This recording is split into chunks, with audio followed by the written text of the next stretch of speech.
उपविश्य मम वाचमिमां प्रसुप्तां सञ्जीवयत्यखिलशक्तिधरस्वधाम्या अन्यांश्च हस्तचरणश्रवणत्वगादीन् प्राणान्नमो भगवते पुरुषाय तुभ्यं गोविन्दनाम सङ्कीर्तनं गोविन्द.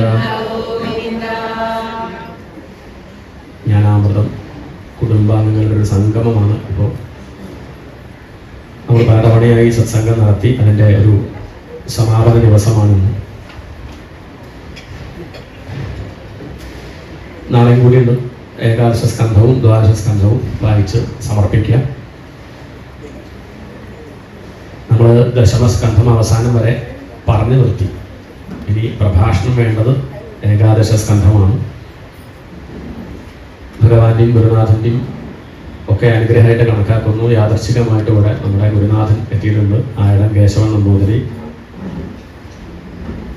സഹധർമ്മിണിയോടുകൂടി. അദ്ദേഹം ഞാനായിട്ട് വേറൊരു ബന്ധം, എൻ്റെ സഹധർമ്മിണിയുടെ അച്ഛനാണ്. പലരും യൂട്യൂബിൽ ദേവി ഭാഗവതം, ദേവി മാഹാത്മ്യം പ്രഭാഷണം കേട്ടപ്പോൾ ആരാണ്ടെന്നൊക്കെ അന്വേഷിച്ചിരുന്നു. ഞാൻ പറഞ്ഞിട്ട് വന്നതല്ല, അതാണ് യാദർശികം എന്ന് പറഞ്ഞത്. ഏതായാലും എത്തിപ്പെട്ടു. അത് ഭഗവാന്റെ അനുഗ്രഹമായിട്ട് കണക്കാക്കുന്നു. എന്തുകൊണ്ടും ഈ ഒരു ഏകാദശ സ്കന്ധം പറയാൻ ഭഗവാൻ കണക്കാക്കിയത് അദ്ദേഹത്തെയാണെന്ന് ഞാൻ കണക്കാക്കുന്നു. ഇനിയുള്ള ഒരു 2 മണിക്കൂർ, ഇപ്പോൾ 10:30 സമയം, 10:30 മുതൽ 12:30 വരെ ഏകാദശ സ്കന്ധം വളരെ ഗൗരവമുള്ള വിഷയമാണ്. അതുകൊണ്ട് ഗൗരവത്തോടു കൂടി ഇരിക്കുക. 2 മണിക്കൂറുണ്ട്. കഴിയുന്നതും ഉണർന്നിരിക്കുക, വളരെ ശ്രദ്ധയോടുകൂടി ഇരിക്കുക. അദ്ദേഹം പറയുന്ന സമയത്ത് ശ്രദ്ധിച്ചു പോവുക. ചിലപ്പോൾ ഇതേപോലെ ഇങ്ങനെ മൈക്കിൻ്റെ നേരെ വെച്ച് ഇങ്ങനെ പറയാനൊന്നും എന്ന് പറഞ്ഞാൽ ഇതിലേശം വളവുള്ളവർക്കേ പറ്റുള്ളൂ. മൈക്കൊക്കെ നോക്കി പോകുന്നതനുസരിച്ചൊക്കെ അദ്ദേഹം പറഞ്ഞു തുടങ്ങിയാൽ അങ്ങനെ ഓരോ വഴിക്ക് പോകും. അപ്പോൾ നമ്മളതിൻ്റെ പിന്നാലെ പോകണം. ഒരു ഭാഗം ഒഴിവാക്കാനുണ്ടാവില്ല. അതുകൊണ്ട് വളരെ ശ്രദ്ധിച്ച് കേൾക്കണം എന്നുള്ളൊരു ആമുഖത്തോടു കൂടി അദ്ദേഹത്തെ വേദിയിലേക്ക് ക്ഷണിക്കുകയാണ്. ഏകാദശ സ്കന്ധം, അതിൻ്റെ പ്രാധാന്യത്തെക്കുറിച്ചും അതുപോലെ ഭാഗവത ധർമ്മത്തെ പറ്റിയും പറയാനായി. ഗോവിന്ദനാമ സങ്കീർത്തനം. ഗോവിന്ദ എല്ലാവർക്കും ഹരിനാമ പ്രകടിപ്പിക്കാം. ഹരിരാമ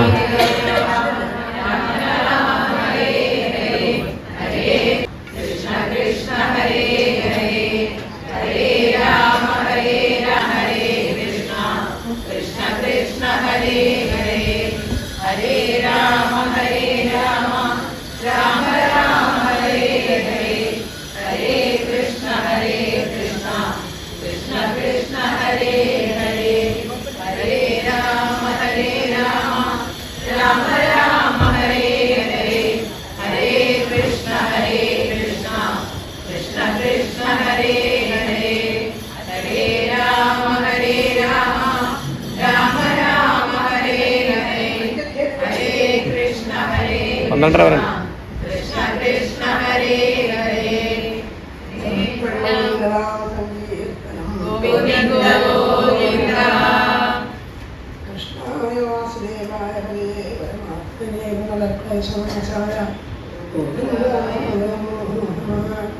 നമസ്കാരം. ഈ ജ്ഞാനാവളത്തിൻ്റെ ഈ കുടുംബസംഗമത്തിൽ അദ്ദേഹം പറഞ്ഞതുപോലെ ഞാൻ യാദൃശ്യമായിട്ട് വന്നതാണ്. വളരെ വഴിക്ക് പോകുന്ന സമയത്ത് ഇപ്പം നിറങ്ങിയതേ ഉള്ളൂ. അതായത് പറഞ്ഞ നിലയ്ക്ക് കുറച്ച് കാര്യം സംസാരിക്കാതിട്ടാണ്. നിങ്ങൾക്ക് ഹരിഗോവിന്ദൻ്റെ പ്രഭാഷണത്തിൻ്റെ ശൈലിയും ആ ശബ്ദയ്ക്ക് അതുകൊണ്ട് പരിചയമുണ്ടാവും. ഞാനായിരുന്നു വളരെ വ്യത്യസ്തനാണ്. പിന്നെ ശബ്ദം കേൾക്കാൻ തീരെ സുഖമുള്ളതല്ല. പരിക്കണം. ഞാൻ സ്വയം ആരോട് പറയാൻ ഞാൻ കാണാനും കേൾക്കാനും കൊള്ളാത്ത ആളാണ്. ഞാൻ പറയാം. അപ്പോൾ ഒരാൾക്ക് ഓരോ വഴിയാണ്. ആദ്യം പറഞ്ഞ പോലെ കുണ്ടുകുഴിയും സ്ഥലമഹോ പൂങ്കോഴിപ്പുകത്തിനും പുസ്കോകിരത്തിനും അവിടെ പൂങ്കോഴികൾക്കും കുയിലിനും കോഴിക്കൊക്കെ സ്ഥലമാണ് രോഗമാണ്. അതുപോലെ രണ്ടാം 2 തരത്തിലാണ്. അപ്പോൾ നിങ്ങൾക്ക് ചിലപ്പോൾ പ്രകൃതിയുമായി തോന്നി തരില്ല. കാരണം ഞാൻ പൊതുവെ ആയിരക്കണക്കിന് പ്രസംഗം ചെയ്തിട്ടുണ്ട്, 10 സ്വപ്നം വായിച്ചിട്ട്. പക്ഷേ എന്നാലും വേണ്ടത്ര ആത്മവിശ്വാസം നേടിയില്ല. കാരണം നിങ്ങളെപ്പോലെ വളരെ ശ്രദ്ധയോട് പിടിക്കുന്ന ആളോടല്ല നമ്മൾ അധികം പറയേണ്ടിയില്ല. പൊതുവെ എന്താ വെച്ചാൽ അംഗം കാണാൻ താടി ഓടിക്കാന്നുള്ളത് പോലെ പേരുന്ന ആൾക്കാർ അമ്പലങ്ങളിലൊക്കെ പല കാര്യത്തിൽ വരികയാണ്. ഉത്സവം എന്ന് പറഞ്ഞാൽ പല ആവശ്യങ്ങൾ ആൾക്ക്. ആ കൂട്ടത്തിൽ ഇതും കേട്ടേക്കാം. ഈ വിദ്യത്തിലോ പറയുന്നുണ്ടല്ലോ, വിശ്വസിച്ച് കേട്ടേക്കാം എന്ന് പറഞ്ഞിട്ട് ഇരിക്കുകയാണ്.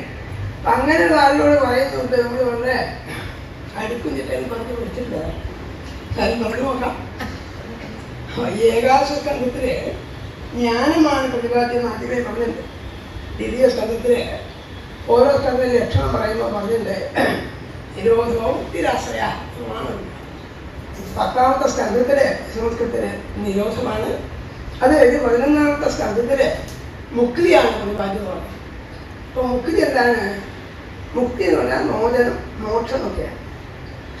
അപ്പൊ മോക്ഷം വേണം, മുക്തി വേണമെന്നുണ്ടെങ്കിൽ അതിന് പൂർവ്വവേദിയായിട്ട് എന്തുണ്ടാവണം? എന്തെങ്കിലും ബന്ധനം ഉണ്ടാവണം. ബന്ധനമില്ലേ പിന്നെ മുക്തിക്ക് അർത്ഥമില്ല. ഞാൻ മോചിപ്പിക്കപ്പെട്ടു എന്ന് പറയണമെങ്കിൽ, ഒരാളെ മോചിപ്പിച്ചു എന്ന് പറയണമെങ്കിൽ അയാൾ ആദ്യത്തിൽ എന്ത് ചെയ്യണം? അസ്വസ്ഥനായിരിക്കണം. അപ്പൊ അസ്വസ്ഥനായ ഒരാൾക്ക് എന്തുള്ളൂ? മോചനമുള്ളൂ. മോക്ഷം വേണ്ടത് ആർക്കാണ്? ബന്ധനത്തിലിരിക്കുന്ന ഒരാൾക്കാണ്. അപ്പോൾ സ്വതേ ഒരു ബന്ധനമുണ്ട്. പക്ഷെ ഈ ബന്ധനം ദൃശ്യമല്ലാത്തൊരു ബന്ധനമാണ്. കാണപ്പെടുന്നില്ല. ഒരു കയറോട്ട് കെട്ടിയതോ അല്ലെങ്കിൽ ചങ്ങലൊക്കെ കൊടുത്തിട്ടോ അല്ല. അറിയാത്തതായൊരു ബന്ധം നമ്മൾ അറിയാണ്ട് നമ്മൾ പറയുന്നുണ്ട്. ആ ബന്ധനം അജ്ഞാനമാണ്. അപ്പൊ അജ്ഞാനത്തിന്റെ ധ്വംസനം, അജ്ഞാനത്തിനെ നശിപ്പിക്കാനുള്ളതാണ് ജ്ഞാനത്തിന്റെ ആർദ്രത്തിലുള്ള വഴി. അതായത് ജ്ഞാനം ആർജിക്കുക എന്ന് പറയുന്നത് യഥാർത്ഥത്തില് ആത്യന്തികമായി പറഞ്ഞാൽ, പാരമാർത്ഥികമായി പറഞ്ഞാൽ ജ്ഞാനാർജനം എന്നുള്ളത് സാധിക്കില്ല എന്നാണ് ആചാര്യന്മാരുടെ പക്ഷം. അവിടെയായിരിക്കുന്നത് പുസ്തകം വായിച്ചിട്ടോ പ്രസംഗം കേട്ടിട്ടോ ഗുരുപദേശം കൊണ്ടൊക്കെ ജ്ഞാനം നേടിക്കളയാൻ വിചാരിക്കുക. പക്ഷെ അങ്ങനെ ആർജിച്ചെടുക്കേണ്ട ഒന്നല്ല ജ്ഞാനം എന്നാണ്. പിന്നെ എന്താ ഉള്ളത്? അജ്ഞാന നിരോധനം. എനിക്ക് മനസ്സിലാക്കണം. വേദാന്തത്തിന്റെ പകർന്ന താല്പര്യം ശങ്കരാചാര്യൊക്കെ അനവധിക്ക് പറഞ്ഞിട്ട് ജ്ഞാനം എന്ന് പറഞ്ഞാൽ പ്രാപ്യമല്ല, സാങ്കേതികമല്ല, ഉത്പാദ്യമല്ല എന്നൊക്കെ പറയും. സാങ്കേതിക പദങ്ങളാണ്. പക്ഷെ ജ്ഞാനം ഉത്പാദിപ്പിക്കപ്പെടേണ്ട ഒന്നല്ല, ജ്ഞാനം പ്രാപിക്കേണ്ട ഒന്നല്ല, ഉള്ളിലില്ലെന്ന്. പിന്നെ എന്താ കുഴപ്പം? പക്ഷെ ഈ ജ്ഞാനം, ഉള്ളിലുള്ള ജ്ഞാനം വേണ്ടൊക്കെ പ്രകാശിക്കുന്നില്ല.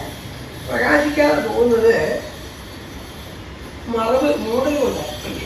ഒരാൾ ഭഗവത്ഗീതയിൽ വളരെ വ്യക്തമായി, വളരെ സരളമായിട്ട് പറഞ്ഞിട്ടുണ്ട്, അജ്ഞാനേ ജ്ഞാനം മുഖ്യന്തി ജന്തവാ. അജ്ഞാനമാകുന്ന മറവുണ്ട്. ജ്ഞാനേന ആമതജ്ഞാനം. ജ്ഞാനം എന്ത് ചെയ്തിരിക്കുന്നു? അജ്ഞാനം കൊണ്ട് മൂടിയിരിക്കുന്നു. അതുകൊണ്ട് എന്ത് ചെയ്യുന്നു? തേന മുഖ്യന്തി ജന്തവാ. ജന്തുക്കള് മോഹിക്കുന്നു, വിഭ്രമിക്കുന്നു പറയാം. ഈ ജന്തുക്കൾ എന്ന് പറഞ്ഞാൽ തന്നെ വിചാരിക്കുന്നത് എന്നെ പറ്റിയല്ല, ഞാൻ ജന്തു അല്ലല്ലോ, നമ്മളൊക്കെ ജന്തുക്കളാണ്. മലയാളത്തിലെ പല പദങ്ങളൊക്കെ വളരെ തെറ്റിദ്ധരിപ്പിക്കില്ല. നമുക്ക് ജന്തു എന്നും പ്രാണി എന്നു പറഞ്ഞാൽ എന്തോ ചെറിയ ജീവി എന്നുള്ള വിചാരമാണ്. ഞാൻ എന്തൊക്കെ പ്രാണി എന്ന് പറയാവും. ഞാൻ കേരളനാണ്, സ്വർഗ്ഗ ഉപ്പായിട്ടിട്ടുണ്ട്, 60,000 രൂപ സാരി എടുത്തിട്ടുണ്ട്, തന്നെയൊക്കെ ജന്തു എന്ന് പറയാനോ. ഞാൻ വലിയ കേരളനാന്ന് വിചാരിക്കാം. ജന്തുക്കളാണ്. എന്താ ജന്തു എന്ന് പറഞ്ഞ അർത്ഥം? ജനനശീലത്തോട് ജനിച്ചതായി ചിന്തി. നമുക്ക് ജനിച്ചതായി ജന്തുക്കളാണ്. പ്രാണി എന്ന് പറഞ്ഞാൽ പ്രാണി എന്നുള്ളത് പ്രാണി ഇത്രയുള്ളൂ. നമ്മൾ പ്രാണികളല്ലേ? നമ്മൾ പ്രാണി എന്ന് പറഞ്ഞാൽ ഈച്ച ഓടുമ്പോ നിസ്സാര ജീവിക്കാണ്. എന്നെ കൊണ്ടോ പ്രാണി എന്ന് പറയാനോ? പെൻഷൻ കിട്ടാൻ ശമ്പളം വാങ്ങിക്കുന്നത് ഇതൊക്കെ എവിടെയാണ് വിചാരിക്കാൻ. അപ്പൊ അവിടെ ജന്തവ എന്ന് പറഞ്ഞത് മനുഷ്യക്കുറ്റ പ്രധാനമായിട്ടും. കൊതുകിനോ കുത്തൊക്കെ പട്ടിക്കൊന്നും ജ്ഞാനമില്ല എന്നുള്ള ഒരു കുറ്റമായിട്ട് ആരും പറയാറില്ല. അവർക്ക് യഥാർത്ഥത്തിൽ ജ്ഞാനമല്ല, മറ്റ് ജൈവികമായിരിക്കുന്ന ഇൻസ്റ്റിങ് എന്ന് പറയും. ജൈവ പ്രേരണകളാണ്. അത് ജന്മസിദ്ധമായിട്ടുണ്ടായിട്ടുള്ളതാണ്. അത് പഠിച്ചുണ്ടാക്കുന്ന ഒരു പഠിത വൃത്തിയല്ല. പൂച്ചയുടെ വെള്ളം തൊടാൻ വളരെ ഇഷ്ടമില്ല. ഇങ്ങനെ വെള്ളത്തിൽ കാപ്പ് നീന്തി പോകും. മനുഷ്യനറിയിക്കോ? മനുഷ്യനൊക്കെ പഠിത വൃത്തിയാണ്. അപ്പൊ ഇതൊക്കെയാണ് പറഞ്ഞാൽ ധാരാളം പറയാനുണ്ട്. അപ്പൊ ചുരുക്കത്ത് പറഞ്ഞാൽ ജ്ഞാനം എന്ന് പറഞ്ഞാൽ ഉൽപ്പാദ്യമല്ല, ഉണ്ടാക്കേണ്ടതല്ല, എവിടുന്ന് കൊണ്ടുവരേണ്ടതുമല്ല. പിന്നെ എന്താണ് ജ്ഞാനം എന്ന് പറഞ്ഞാൽ? അജ്ഞാന ധ്വംസനം. അജ്ഞാന പറയുകയാണില്ല. അജ്ഞാനമാകുന്ന ഇരുട്ടിനെ ഇല്ലാതാക്കുന്നത്. അജ്ഞാനം ഇരുട്ടാൻ, ഇരുട്ട് ഇല്ലാതാക്കിയാൽ എന്ത് ചെയ്യും? വെളിച്ചം അവർക്ക് വരുന്നു. അല്ലാതെ വെളുത്ത് ഇപ്പോ നമ്മുടെ ഹൃദയത്തിൽ ജ്ഞാനം ഉണ്ട് സങ്കല്പിക്കാതെ ഉണ്ട്.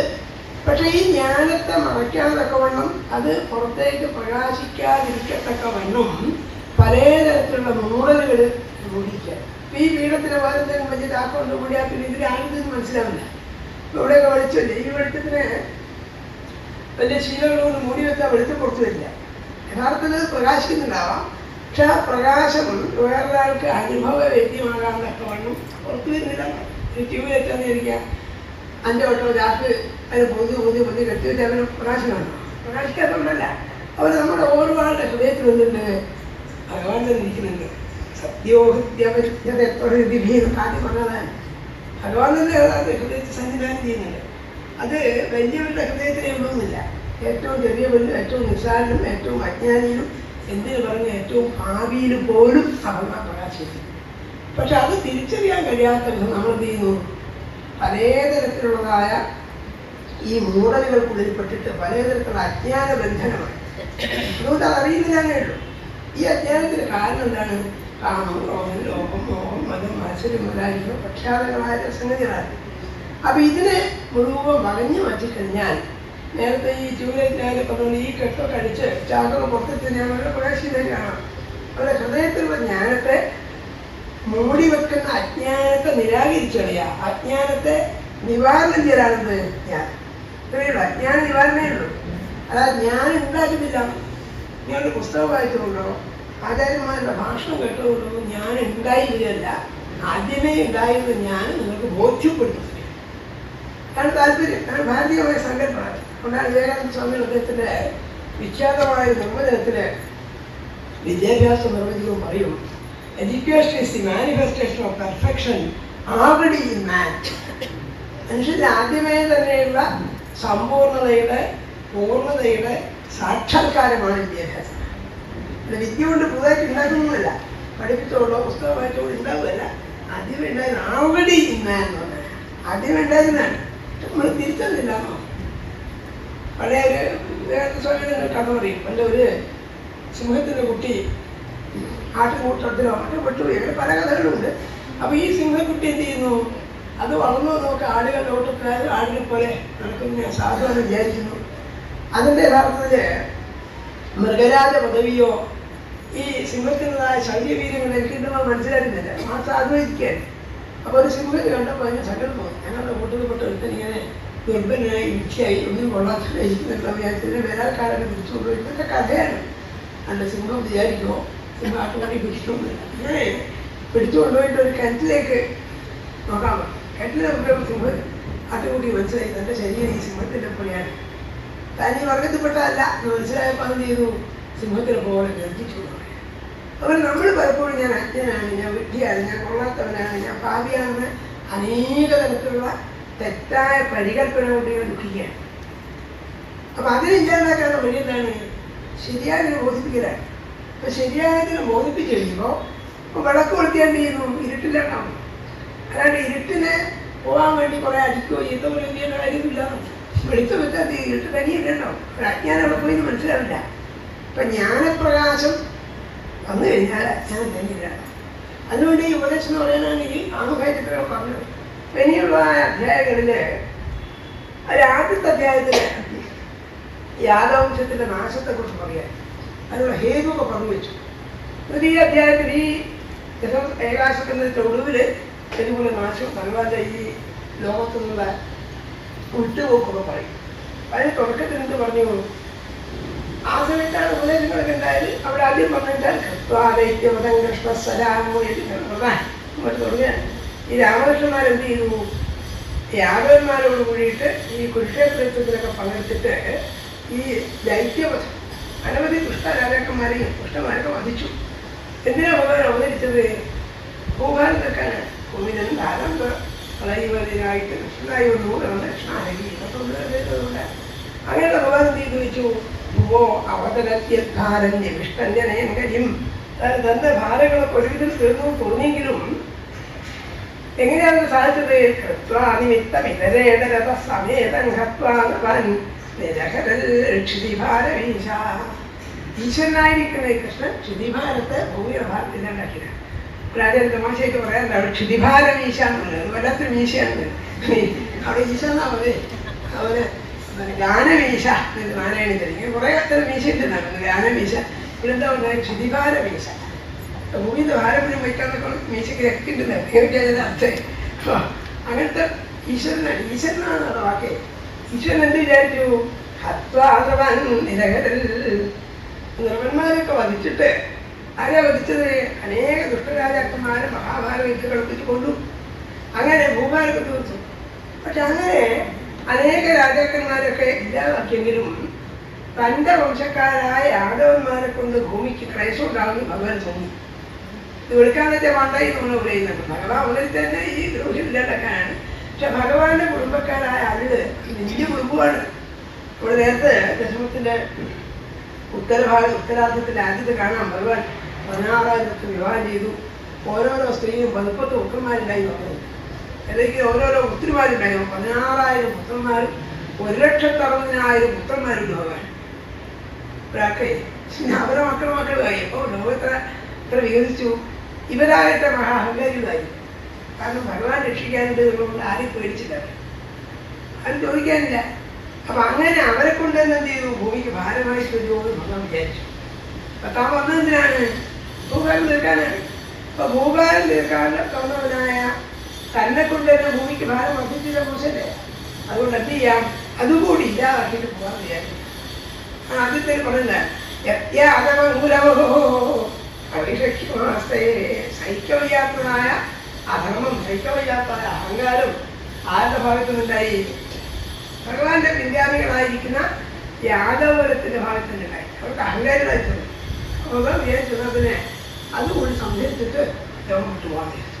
ആ മനോഭാവം ആലോചിച്ചില്ല. സ്വന്തം കുടുംബക്കാരാണ്, പുത്രപുത്രാദികളാണ്, മക്കളും മരുമക്കളൊക്കെയാണ്. അവരെ കൂടി എന്ത് ചെയ്യാം, ഇല്ലാതാക്കാൻ.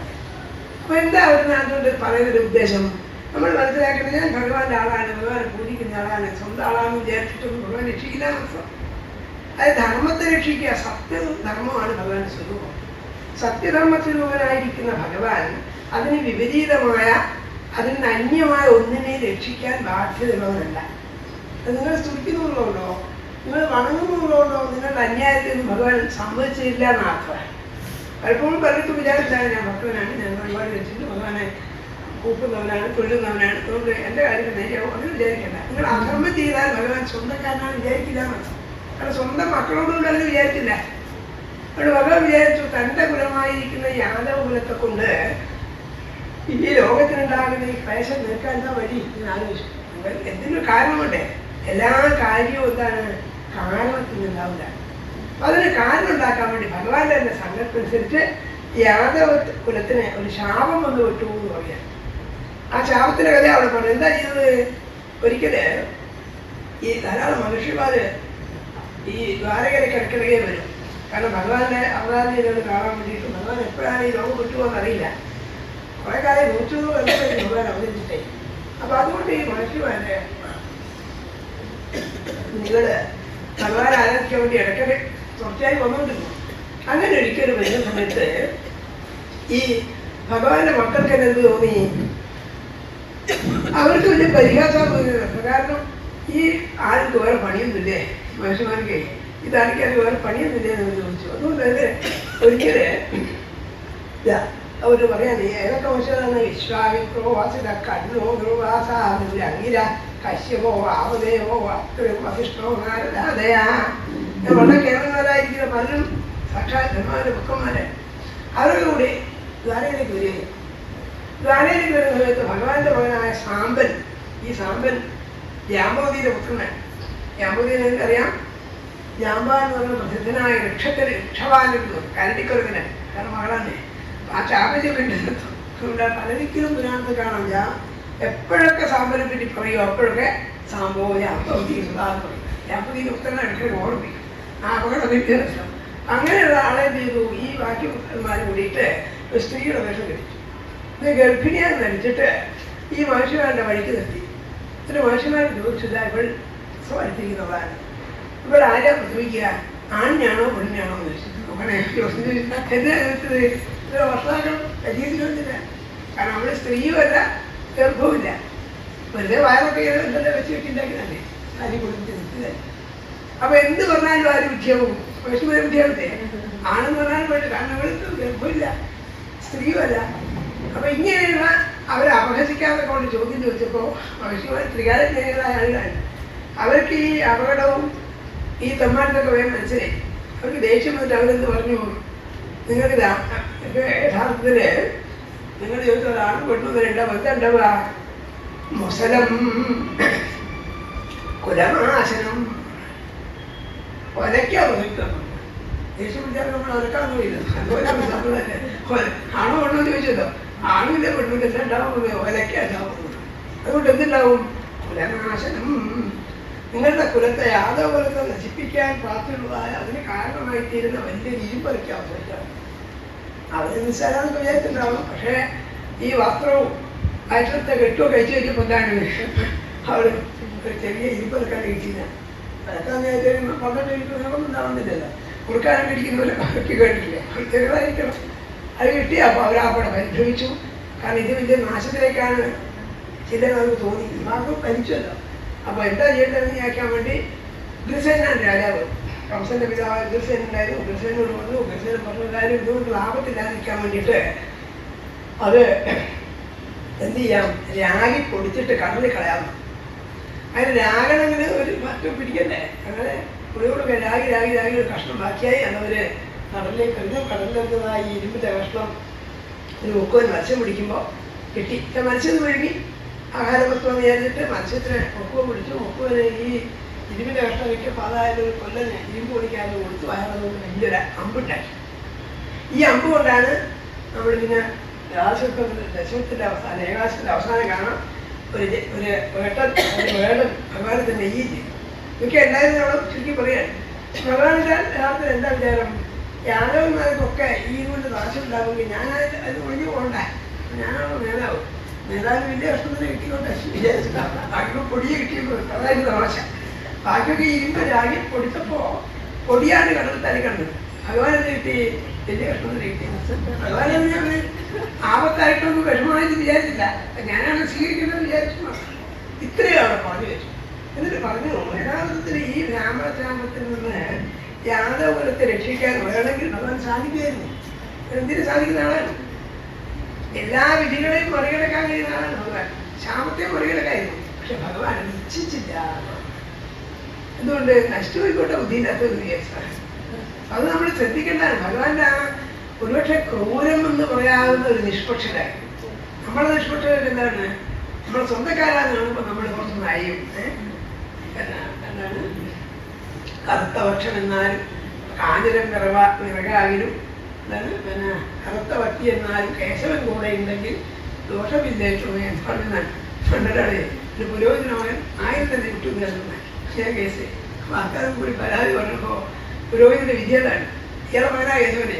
കേശവൻ കൂടെ ഉണ്ടെങ്കിൽ എന്താണ് ദോഷമില്ലാതെ.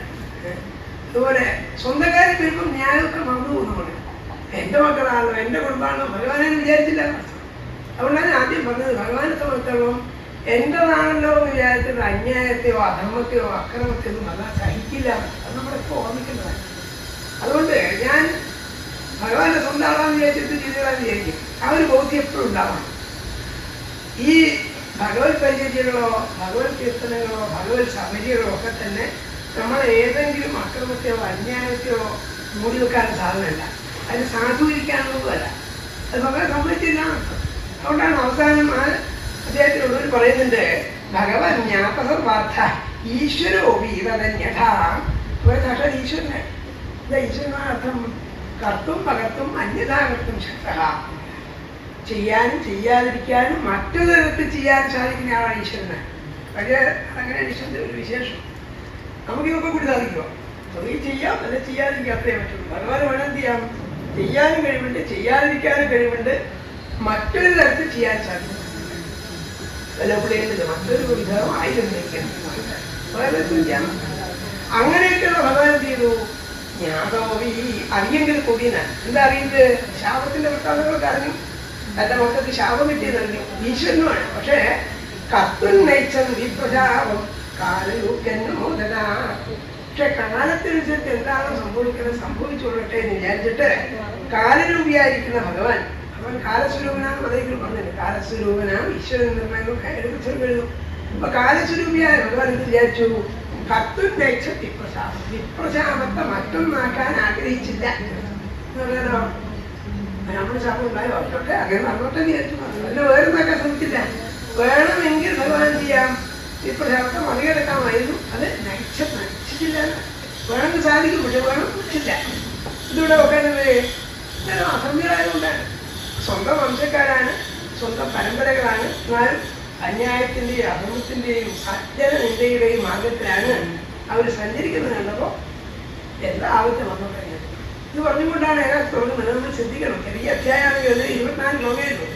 ചെറിയ അധ്യായമാണെങ്കിൽ ഭഗവാന്റെ ആ തത്വത്തെ കുറിച്ചുള്ള പറഞ്ഞു. ഭഗവാൻ ഒരാളെ എന്ത് ചെയ്യില്ല, സ്വന്തക്കാരനാണല്ലോ എന്ന് വിചാരിച്ചിട്ട് എൻ്റെ ആളാണല്ലോ ചെയ്തതെന്ന് വിചാരിച്ചിട്ട് രക്ഷിക്കുന്നില്ല. പ്രവർത്തിക്കുന്ന ഇതായിരുന്നു. അതിന് ശേഷം പറയാം. അപ്പൊ കാലങ്ങൾ കഴിഞ്ഞോട്ടിക്ക് എന്ത് ചെയ്തു, നാരദൻ ഏറെക്കുറെ എല്ലാ സമയവും ഈ ദ്വാരകാപുരിയിൽ ഭഗവാന്റെ ആസ്ഥാനത്തിൽ താമസിക്കുന്നത്. നമുക്കറിയാം, നേരത്തെ ഷഷ്ടസ്കന്ധരൊക്കെ പറഞ്ഞിട്ട് നാരദൻ സ്വദേവരിക്കൽ ഇരിക്കാത്ത ആളാണ്. ഒരു 3:15 ഇരിക്കുന്നത്. അപ്പൊ ഇരിക്കപ്പന്തിയിലെത്താണ് നാരദനെ. അദ്ദേഹത്തെ ശപിച്ചിട്ടുണ്ട്, ദക്ഷിണ ശപിച്ചിട്ടുണ്ട്. അതുകൊണ്ട് എവിടെ ചെന്നാലും അവിടെ ഇവിടെയൊക്കെ നോക്കി വേഗമായി കൊണ്ട് കൊണ്ട് പോകും. ഇവിടെ ഇരിക്കാൻ ക്ഷമയില്ലാതെ പറയും. അങ്ങനത്തെ നാരദനെ അവിടെ എന്ത് ചെയ്തു, ഈ കൃഷ്ണന്റെ മുന്നിൽ ഏറെക്കുറെ സ്ഥിരതാമസാക്കിയിട്ടുണ്ട്. കാരണം ഈ ഭഗവത് അവതാരത്തിന്റെ മഹിമകള് നിരന്തരം അറിയാൻ വേണ്ടിയിട്ടും ഭഗവാൻ തന്റെ അവതാര ലീലകൾ എപ്പോഴാണ് എങ്ങനെയാണ് അവസാനിക്കുന്നത് അറിയട്ടെ. അപ്പൊ താനത് അറിയാണ്ട് കൊണ്ടാന്ന് വിചാരിച്ചിട്ട് അവിടെ താമസാക്കിയത്. അപ്പോഴുള്ള സംഭവമാണ് ആദ്യത്തെ അധ്യായം പറയാം. എന്താ പറഞ്ഞ അവിടെ, നാരദോ വിഷ്ണു കൃഷ്ണോ വാസന ലാലസ. അങ്ങനെ കൃഷ്ണനെ ഉപാസിക്കുന്നതിൽ തന്നെ താല്പര്യമുള്ളവനായ നാരദൻ അവിടെ ഇരിക്കുകയായിരുന്നു. ആ സമയത്തേക്ക് സമയത്തതാ അപ്പോ വസുദേവനും ദേവിയും കൂടി ചെന്നിട്ട് വസുദേവന് പ്രധാനമായിട്ടും നാരദനോട് ചോദിച്ചു, അല്ലയോ നാരദനെയാണ് എല്ലാം അറിയുന്ന ആളാണല്ലോ, നമ്മൾ പറഞ്ഞു തരൂ എന്താണ് ഭാഗവത ധർമ്മം. അപ്പൊ സാക്ഷാത് ഭഗവാന്റെ പിതാവാണ്. എന്നാലും ഭഗവാൻ ചോദിച്ചാൽ പോലെ അതാണ് ചെയ്യുന്നതാണ്. എല്ലാവർക്കും ചോദിച്ചാൽ വളരെ അടുത്ത് നിൽക്കുന്ന ആളെ പറ്റി വലിയ ബഹുമാനം തോന്നില്ല. അങ്ങനെ സന്നികർഷോഹി എന്നൊക്കെ പറഞ്ഞില്ലേ, സന്നികർഷനെ അടുത്തിരിക്കുമ്പോൾ മാറ്റം മനസ്സിലാവില്ലെന്നാണ്. അവിടെ ആയിരിക്കും വസുദേവൻ ചെയ്തു, നാരദനോട് ചോദിച്ചു എനിക്ക് ഭാഗവതർമ്മം എന്താണെന്ന് കേട്ടാ മോഹം. കഴിഞ്ഞ് പറയുന്നില്ല ഭാഗവതർമ്മം. എന്താണ് ഭാഗവതർമ്മം, അതങ്ങ് പറഞ്ഞു തരുന്ന ഭഗവൻ യാത്രാസ്തേഹിലം അങ്ങേപ്പോലുള്ള ആളായിട്ട് ലോകോപകാരത്തിന് വേണ്ടി സർവ്വജീവജാലങ്ങളുടെ ക്ഷേമത്തിന് വേണ്ടി നിൽക്കുന്ന ആളാണ് നാരദനെ പോലുള്ള ആള്. അതുകൊണ്ട് അങ്ങനെ ചെയ്യണം, എനിക്ക് പറഞ്ഞു തരൂ എന്താണ് യഥാർത്ഥത്തില്. അതുകൊണ്ട് ഞാൻ ചോദിക്കുകയാണ്, പ്രച്ഛാമോ ധർമ്മൻ ഭാഗവതം ഭാഗവതർമ്മങ്ങളെ കുറിച്ച് അങ്ങനോട് ചോദിക്കാൻ ഞാൻ ആഗ്രഹിക്കുന്നു. ചോദിക്കുന്നു അത് പറയൂ. അഹങ്കിലം പ്രജാർത്ഥോഭിമുക്തിരം അഭൂതേന്നോക്ഷായ മോഹിതോദയമായ. ഞാൻ ഭഗവാനിന്റെ മകനായിട്ട് ഇരിക്കുകയാണ് ചെയ്തത്. പക്ഷെ ഞാൻ ദേവന്മാരുടെ മായയിൽപ്പെട്ടിട്ട് മോക്ഷത്തിന് വേണ്ടിയിട്ട് പാരമ്പര്യമായിരിക്കുന്ന മുക്തിക്ക് ഒരു ചോദിച്ചില്ല. പല മായാമോഹത്ത് പറ്റിയിട്ടാണ്. അവിടെ എന്നോട് പറഞ്ഞു തരുമോ എന്താണ് മോക്ഷം, എന്താണ് ഭാഗവതെന്ന് പറഞ്ഞു തരുമോ. അപ്പൊ നാരദൻ ചിരിച്ചോണ്ട് പറഞ്ഞു, അങ്ങ് ചോദിച്ചുകൊണ്ട് അത്ഭുതമാണ്. കാരണം സാക്ഷാൽ ഭഗവാന്റെ മകനായിരിക്കും എന്നോട് ചോദിച്ചിട്ട് കാര്യമില്ല.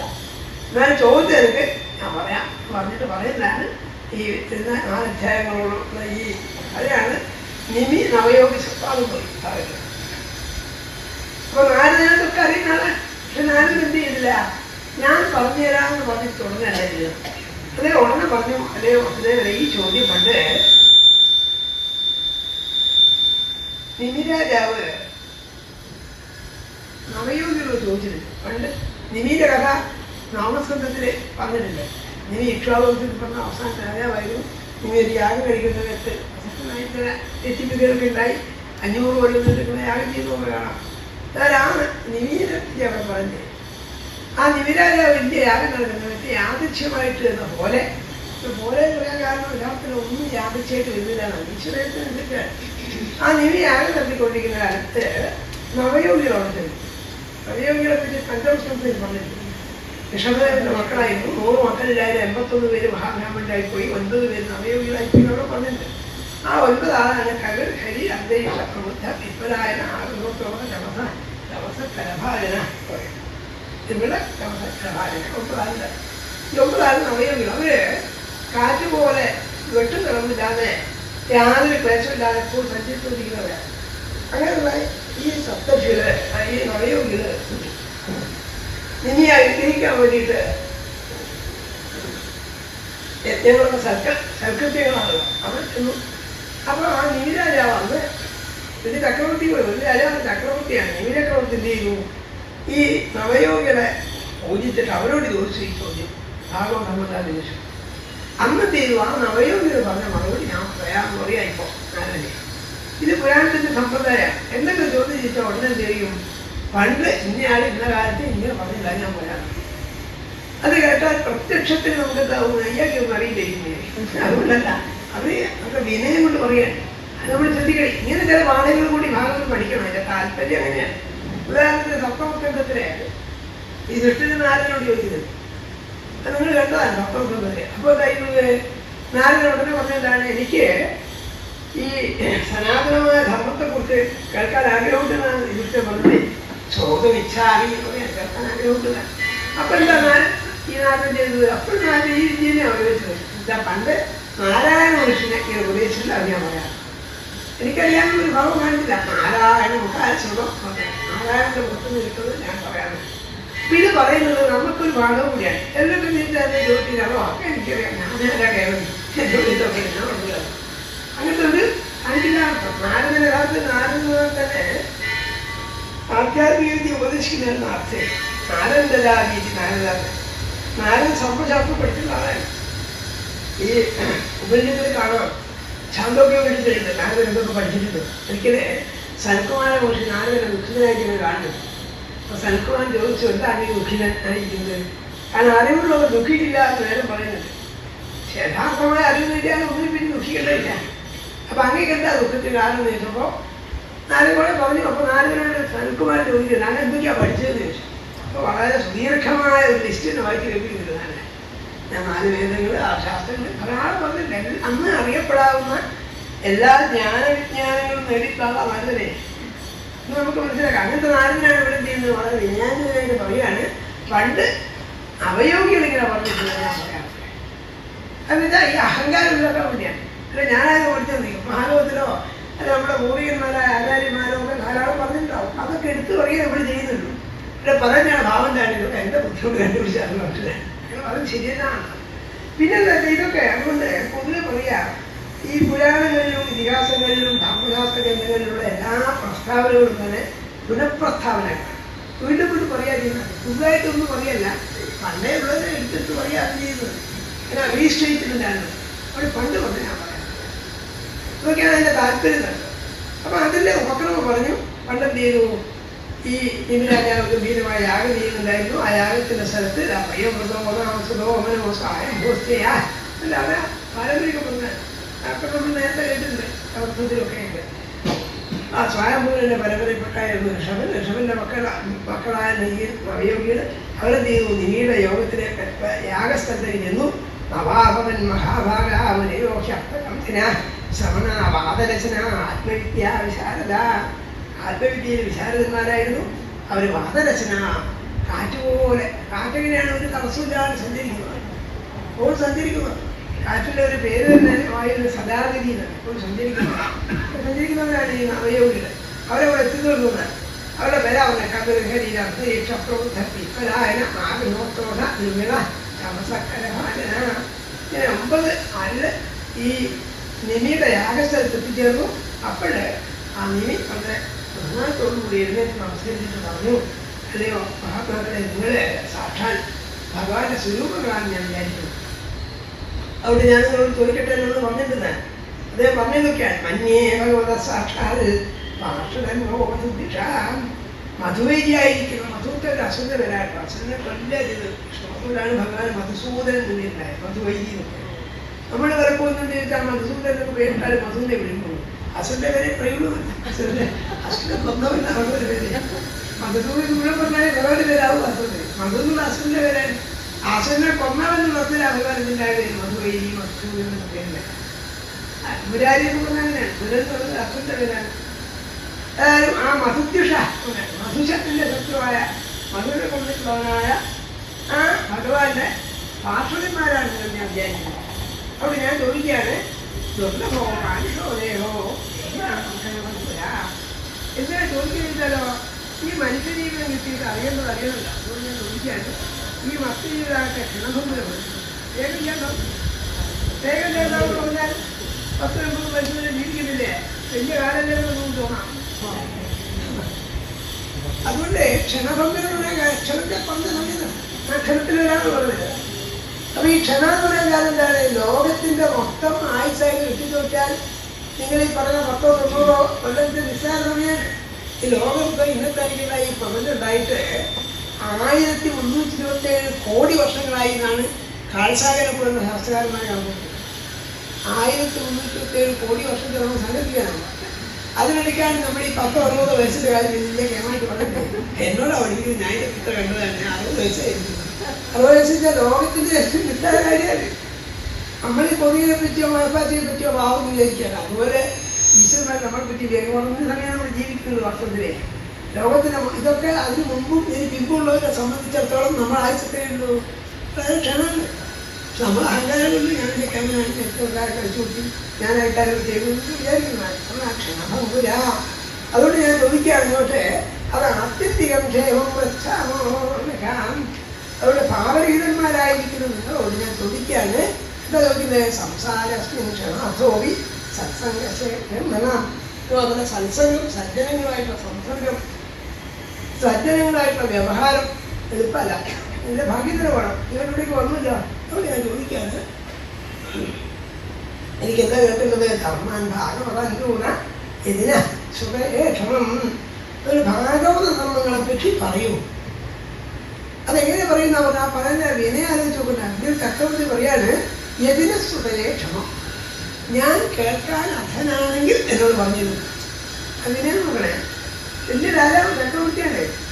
അല്ലാതെ എങ്ങനെ പണിയൊന്നുമില്ല. ഏതായാലും ലക്ഷം തടി കിട്ടി വെറുതെ നടക്കല്ലേ എന്നോട് പറയാം. നമ്മൾ ചിലപ്പോൾ ആഴമായിട്ട് പറയാൻ എങ്ങനെയാണ്, എനിക്ക് പണിയൊന്നുമില്ലല്ലോ.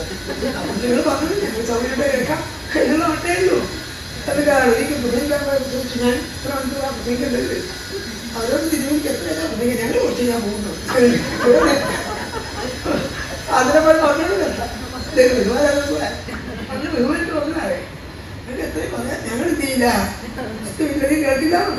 അതുകൊണ്ട് അങ്ങനെയൊക്കെയാ ലോകത്തിന്റെ സ്വഭാവം. അപ്പൊ ഇവിടെ അങ്ങനെയല്ല. ഇതിന് സുഖേക്ഷമം. എനിക്ക് കേൾക്കാൻ അർഹതയുണ്ടെങ്കിൽ പറഞ്ഞു. എന്താ അർഹത എന്നെ കേട്ടിട്ട് കാര്യമില്ല. കൊണ്ടാണ് എനിക്ക് മനസ്സിലാവുമെങ്കിൽ പറയുന്നുണ്ട്. കാരണം നമുക്കൊക്കെ മനസ്സിലാക്കാൻ സാധിച്ചോളുന്നില്ല. അപ്പൊ അത്യന്തം എന്തിനാ ഈ ഭാഗമൊക്കെ എന്തിനാ ഇങ്ങനെ വിസ്തരിക്കുന്നത്? ചിലപ്പോൾ സപ്തപുസ്തകത്തിന്റെ തുടക്കത്തിൽ കാണാം ഒരു ശ്ലോകം മുഴുവൻ അവിടെ ഇട്ടിട്ട് നാരദന്റെ യോഗ്യതയെപ്പറ്റി പറയായിരുന്നത്. കരുണോ യഥാന്ന് പറഞ്ഞില്ല. അവിടെ അവൻ കാര്യമുള്ളവനാണ്, അഭിനവനാണ്, സാക്ഷാത് ബ്രഹ്മാവിന്റെ പുത്രനാണ്, യോഗങ്ങളെ കൊണ്ട് സിദ്ധി നേടിയവനാണ് സ്തുതിക്കാൻ ചെയ്തത്. കാരണം പറയുന്ന ആളെ പ്രസാദിപ്പിച്ച് അയാളിന് ഞാൻ നട ശ്രമിക്കുകയാണ്. അല്ല അതിന് പണിയൊന്നുമില്ല, പറഞ്ഞേക്കോ എന്ന് പറയല്ല. അതുപോലെ അവിടെ ഈ രാജാവതിയല്ലേ, ഇത് ചക്രവർത്തിയാണ്. പക്ഷെ വളരെയധികം ബഹുമാനത്തോടു കൂടി വിജയത്തോടുകൂടി പറഞ്ഞു എനിക്ക് കേൾക്കാൻ അർഹതയുണ്ടെങ്കിൽ പറഞ്ഞു. ആ ഒരു മനോഭാവം നമുക്ക് ഉണ്ടാവുന്ന കാണിക്കാനായി പറയുന്നേ. അപ്പോഴാണ് എന്ത് ചെയ്തു? ഈ പ്രസന്നപ്രവനായ ദാസ്യത്യാത്മാനോക്ഷര പറയുകയും ചെയ്തു. അങ്ങേക്ക് ഈ ജ്ഞാനമൊക്കെ എന്ത് വളരെ വിഷമമല്ല നിങ്ങൾക്ക്. കാരണം എന്താണ്? നിങ്ങളെപ്പോലുള്ള സജ്ജനങ്ങൾ എന്ത് ചെയ്യും? പ്രസന്നപ്രവനായ തങ്ങളെ ആശ്രയിക്കുന്നവരോട് ഉള്ള പ്രസന്നത കൊണ്ട്, അവരോടുള്ള സന്തോഷം കൊണ്ട് എന്ത് ചെയ്യും? ദാസ്യതി ആത്മാനമൊക്കെയല്ല, തന്നെ തന്നെ പ്രദാനം ചെയ്യുന്നത്. ഇങ്ങനത്തെ സജ്ജനങ്ങള് വേറെ ഏതെങ്കിലും വിവരങ്ങൾ പറഞ്ഞു കൊടുക്കുന്നില്ല, തന്നെ തന്നെ ദാനം ചെയ്യുന്ന. ആർക്ക്? പ്രസന്നായ, എന്നെ ആശ്രയിക്കുന്നവർക്ക് പ്രസന്നനായിട്ട്. അതുകൊണ്ട് ഇത്രയും പറഞ്ഞു. ഇതൊക്കെ ആമുഖം മാത്രമാണ്. അപ്പം എന്ത് ചെയ്തു? ഇങ്ങനെ ഏവം നിവിന അവിഷ്ട നിവി ഇങ്ങനെ ചോദിച്ചു കഴിഞ്ഞപ്പോൾ ആ മഹാത്മാക്കളായ നവയോഗികൾ പറഞ്ഞെന്ന് പറയാൻ ആദ്യത്താണ് ഭാഗവതർമ്മം ഉണ്ടായിരുന്നു മൊത്തത്തിൽ പറഞ്ഞാൽ. അപ്പൊ അത് നമ്മൾ വളരെ വിസ്തരിച്ച് അറിയുന്ന എന്താ ഭാഗവതർമ്മം? ഭാഗവതത്തെ ആശ്രയിക്കുന്ന ധർമ്മമെന്നും ഭാഗവതന്മാരുടെ ധർമ്മമെന്നും ഭാഗവതം ഉപദേശിക്കുന്ന ധർമ്മമെന്നും ഭാഗവതം മനസ്സിലാക്കാവുന്ന ധർമ്മം പല അർത്ഥത്തിൽ പറയാം. സമസ്തവനാണ്. സമസ്തവനങ്ങളൊക്കെ വിഗ്രഹിച്ചിട്ട് അർത്ഥം പറയുന്നത് പല തരത്തിലാവാം. ഇപ്പം എന്താ ഭാഗവതർമ്മം? നമ്മൾ സ്വയം വ്യാഖ്യാനിക്കുന്ന ഭാഗവതർമ്മം എന്ന് പറഞ്ഞാൽ ആരാണ് ഭാഗവതൻ? എനിക്ക് ചോദിക്കാൻ പോകുന്നില്ല. അപ്പൊ നമ്മൾ സ്വയം ഭാഗവതം എന്ന് വിചാരിക്കുന്ന ഭാഗവതം വായിക്കുന്ന ആളാണ്, അല്ലെങ്കിൽ ഭാഗവതം പ്രസംഗിക്കുന്ന ആളാണ്. ഭാഗവതം ഏത് ശ്ലോകം ഏത് സമയത്ത് വേണമെന്ന് ചിന്തിക്കാൻ സാധിക്കുന്ന തരത്തില് ഓർമ്മയുള്ള ആളാണെന്ന് വിചാരിക്കുന്നു. അതൊന്നല്ലേ ഇവിടെ പറയാൻ പോകുന്നത്. അപ്പൊ ഇങ്ങനെ ചോദിച്ചപ്പോൾ പറഞ്ഞു, കവി ആദ്യം പറഞ്ഞെന്താണ്? മഞ്ഞേവത്തിൻ ഭയം അച്യുതസ്യ ഭാഗംബുജോപാസനം. എന്താ ഭാഗവതം? ആ ഭഗവത് പാതകളിലുള്ള നിരന്തരമായ ശ്രദ്ധാഭക്തികളുണ്ട് എല്ലാ ഭയത്തെ ഇല്ലാതാക്കലാണ് ഭാഗവതം. ആ ഭാഗം നമ്മൾ ധരിച്ചാൽ എല്ലാ ഭയവും ഉണ്ടാകും. കാരണം എന്തുകൊണ്ടാണ് ഭയമില്ലാത്തത്? ഭഗവാനാണ് സർവത്തിന് സാക്ഷിയായിട്ട് സർവത്തിനും ഉദാഹരണമായിരിക്കുന്ന ഭഗവാനാണ്. ആ ഭഗവത് പാദങ്ങളിൽ വേണ്ട പോലെ ശ്രദ്ധയും ഭക്തി ഉണ്ടെങ്കിൽ നിങ്ങൾക്കൊന്നിനും പേടിക്കുന്നില്ല. കാരണം ഈശ്വരനേക്കാൾ വലുതായിട്ട് ഭഗവാന്റെ ഇംഗിതത്തെയോ താല്പര്യത്തെയോ മറികടക്കാനോ മറ്റൊന്നാക്കി തീർക്കാനോ ആ സാധ്യത. ആ ഭഗവാന്റെ ആനുകൂല്യം നിങ്ങൾക്കില്ലെങ്കിൽ വേറെ ഭയപ്പെടാനില്ല. അതിൽ നിർഭയത്വം എന്നുള്ളതാണ്, അഭയത്വം എന്നുള്ളതാണ് ജ്ഞാനത്തിൻ്റെ ലക്ഷ്യം. അത് ഒരിടത്തിൽ പരമാശം പറഞ്ഞിട്ടുണ്ട്. അഭയം പോയില്ലേ ബ്രഹ്മാണ്, അഭയമാണോ ബ്രഹ്മം. ഈ ഭാഗവതത്തിന്റെ ഷഷ്ഠസ്കന്ധത്തില് ചിത്രകേതുവിന്റെ കഥ പറയുന്നതാണ് പറഞ്ഞത്. അവരെന്ത് ചെയ്ത് യഥാർത്ഥ ഭക്തന്മാർ ഒന്നിനെയും പേടിക്കുന്നില്ല എന്ന് പറഞ്ഞു. വേദം തന്നെ പറയുന്നുണ്ട്, ആനന്ദം ബ്രഹ്മണോവിദ്വന്റെ വിവേചിക്കും ബ്രഹ്മാനന്ദത്തിനുള്ളിയവനായ ജ്ഞാനി എന്ത് ചെയ്യുന്നില്ല, ഒന്നിനെയും ഭയപ്പെടുന്നില്ല. ഒക്കെ ഭാഗവതത്തിന്റെ പറഞ്ഞു കൊതശ്ചിൻ ഭയമച്യുതസ്യാണെന്നത്. ആ നാശരഹിതരായിരിക്കുന്ന ഭഗവാനിൽ ദൃഢമായിരിക്കുന്ന വിശ്വാസം അർപ്പിച്ചിട്ടുള്ള ഒരാള് ഒന്നിനെ ഭരിക്കുന്നില്ല. അവരെവിടുന്ന് ഭയത്തെ കാണുന്നില്ല, അവർ ഭയപ്പെടാനൊന്നും കാണുന്നില്ല. കാരണം എല്ലാവർക്കും ഭഗവാനായിട്ട് കാണുന്നു. ഭഗവാനായിട്ട് തനിക്ക് ഹൃദ്യനായിരിക്കുന്ന ആളാണ്, തനിക്ക് ഹിതം ചെയ്യുന്ന ആളാണ്, താൻ ഭഗവാനിൽ പൂർണ്ണമായ അർപ്പിതനായിരിക്കുന്ന ഒരാളാണ്. അങ്ങനത്തെ ആളുകൾ ഒന്നിനും പേടിക്കില്ല. അവരാണ് ഇവിടെ അവളിൽ തുടർന്ന് ആനന്ദം ബ്രഹ്മണോവിദ്വൻ. ഈ ബ്രഹ്മാനന്ദത്തെ അറിയുന്നവർ എന്ത് ചെയ്യുന്നില്ല, ഒന്നിനും ഭയപ്പെടുന്നില്ല. അതിനെവിടെയും പറഞ്ഞെന്താണ്, ആ ഭഗവാൻ വിചാരിക്കുന്ന ആള് പാദാംബുജോപാസനമൊത്ത നിത്യം ഉദ്യുക്തമുദ്ധേരസഭാവാത് അസത്തായിരിക്കുന്ന മുഴുവത്തിനെയും തല്ലി കളഞ്ഞിട്ട് ഭഗവാനിൽ തന്നെ ഭഗവാന്റെ പാദാംബുജങ്ങളിൽ തന്നെ മനസ്സ് വെക്കുന്ന ആൾ ചെയ്യുന്നില്ല, ഒന്നിനും ഭയപ്പെടില്ല. അവർ ഇങ്ങനെയുള്ള ആള് വിശ്വാത്മനായ നിവർത്തതേഭി, അവിടെ എല്ലാ ഭയവും നിവർത്തിക്കൊണ്ടു. ഇതൊക്കെ പലതരത്തിൽ പറയാട്ടോ അർത്ഥം. അതായത് ഈ താല്പര്യങ്ങളാണ് മനസ്സിലാക്കേണ്ടത്. ഭഗവത് പാദങ്ങളിൽ വേണ്ടതായ ശ്രദ്ധാഭക്തികളുണ്ടെങ്കിൽ അതിൽ അർപ്പിത മനസ്സിലായി കഴിഞ്ഞാൽ ഒന്നിനും ഭയപ്പെടുന്നില്ല. അതിനാണ് ഭാഗവതം. അതിന്റെ പ്രാചീനികമായ ലക്ഷ്യവും ലക്ഷ്യവും തന്നെ ഒന്നായി ശരിയാണ്. ചിലർക്കൊക്കെ എന്ത് ചെയ്യുന്നു, ലക്ഷ്യമൊന്നും ലക്ഷ്യം പോലെ നയി വരാം. ഇവിടെ എന്ന് പറയുന്നു ഈ നിർഭയത്വം തന്നെയാണ് ലക്ഷ്യം നിർത്താൻ. അതുകൊണ്ട് അങ്ങനെയുള്ള ഭക്തന്മാരാകട്ടെ ഭഗവാന്റെ സർവാർപ്പണം ചെയ്തിട്ടുള്ള ഭക്തന്മാരെ സംബന്ധിച്ചാൽ പ്രമദ്യേകക്ഷിയിൽ ഒരു പ്രമാദവും തെറ്റും പറ്റിപ്പോയില്ല. അവർ കണ്ണടത്തിൽ ഓടിയാൽ പോലും വീടില്ല, അഥവാ വീടാൻ വേണ്ടി പരിപ്പം മനസ്സിലാവുന്നത്. രാമൻ തിരിഞ്ഞവാദയത്തെ നസ്കലെന്ന പതേതിഹ. അവർ കണ്ണു കെട്ടി ഓടിയാൽ പോലും എന്ത് ചെയ്യില്ല. കാരണം ഒരു പ്രമാദം പറ്റാത്തവരാണ്. അങ്ങനെയുള്ളവരാണ് ഭഗവത്ഭക്തന്മാർ. കാരണം സർവവും ഭഗവാൻ അർപ്പിച്ചുകൊണ്ട് അവരൊന്നും ഭയപ്പെടുന്നില്ല. വീടാൽ തന്നെ അവളും തരാനില്ല മനസ്സിലായി. പിന്നെ അതിനെ വിസ്തരിക്കുക വാസ്തവം ചെയ്തിട്ടു. അത് ഈ വിസ്തരിച്ചൊന്നും നേരത്തെ പറഞ്ഞ പോലെ ആദ്യമായിട്ട് ഭാഗവത് പറയല്ല, നമുക്ക് പലതിക്കലായിട്ട് ഭാഗികമായി പരാമർശിക്കപ്പെട്ടതാണ്. തെറ്റൊക്കെ പറഞ്ഞിട്ടുണ്ട്. ഭാഗവതം എന്താണ് ഭക്തിയാണ്. ആ ഭക്തി എന്താണ്, എല്ലാ തരത്തിലുള്ള ഭയത്തെ ഇല്ലാതാക്കുന്നതാണ്. അതൊക്കെ നേരത്തെ പറഞ്ഞിട്ടുണ്ട്. അതിനെ ആവർത്തിക്കുന്നത് എങ്ങനെയാണ് ചെയ്യുന്നത്? പ്രസിദ്ധാണ് ഭാവം.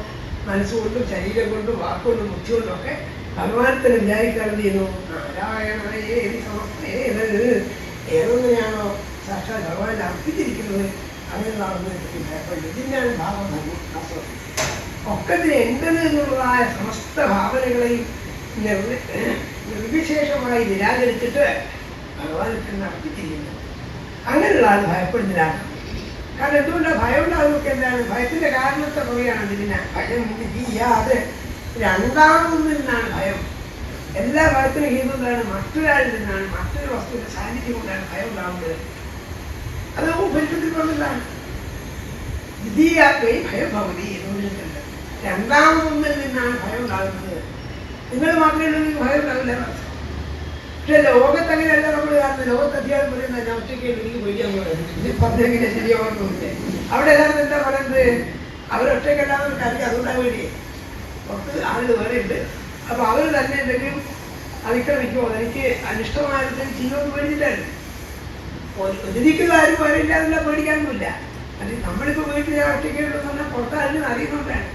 ഈശ്വരൻ മാത്രമേ ഉള്ളൂ പറയുന്ന അക്കത്തില്ല. ഈശ്വരൻ നിങ്ങൾ സ്വീകരിച്ചില്ല, പിന്നെ പേടിക്കാറില്ലല്ലോ. അതുകൊണ്ടാണ് ഉള്ളിൽ തുറന്ന് ദ്വിതീയാത്മൈ ഭയം ഭവതി. രണ്ടാമതൊന്നിനാണ് ഭയം ഉണ്ടാകുന്നത്. ഭയം മാത്രമല്ല, ധാരാളം തരത്തിലുള്ള മാനസികമായ വികാരവിക്ഷോഭങ്ങൾ മുഴുവൻ ഉണ്ടാകുന്നതിന്റെ മൂലസ്ഥാനം അന്യമായൊന്നുമില്ലെന്ന് പറഞ്ഞാലാണ്. അന്യമായിട്ടൊന്നും ഇല്ലെങ്കിലോ ലജ്ജയില്ല, കാമവുമില്ല, അസൂയയില്ല, ലജ്ജയൊന്നും ഇല്ലാതില്ല. നമ്മൾ ലജ്ജിക്കുന്നത് വേറൊരു കാര്യം കൊണ്ടാണ്. നമ്മൾ മാത്രമല്ല പിന്നെ ലജ്ജിക്കാനൊക്കെ കിട്ടോ, ഭയപ്പെടാനൊക്കെ കിട്ടോ, അസൂയപ്പെടാനുണ്ടോ? അസൂയ ഇല്ലാതെ വേറത്തുള്ളതുകൊണ്ടാണ്. ആരും ഇല്ലാതുണ്ടെങ്കിലോ ആരോട് അസൂയപ്പെടാനാണ്, ആരോട് ശങ്കിക്കാനാണ്, ആരോട് കലഹിക്കാനാണ്, ആരെക്കുറിച്ച് ഉദ്വേഗം കൊള്ളാനാണ്. മുഴുവൻ ഉണ്ടാകുന്നതുകൊണ്ടാണ്, അന്യമായതുകൊണ്ടാണ്. അപ്പൊ അന്യമായതില്ലാന്ന് ഇങ്ങനെ ഉറപ്പിക്കുന്നത് സർവം വിഷ്ണുമയന്റെ വിചാരിക്കുന്നവർക്ക് ഭയം ഉണ്ടാവില്ല. ഭയം നിധിയാത് അഭിനിവേശിതസ്യാദീനാശാദവേദസ്യസ്മൃതി. അതുകൊണ്ട് എന്താ ചെയ്യുന്നത്? മായാവിധങ്ങളാണ് ഭഗവാൻ എന്ന് വിചാരിച്ചിട്ട് ആഭരേത്വം ആ ഭഗവാനത്തിനെ ഭജിക്കുന്നവൻ എന്ത് ചെയ്യുന്നു?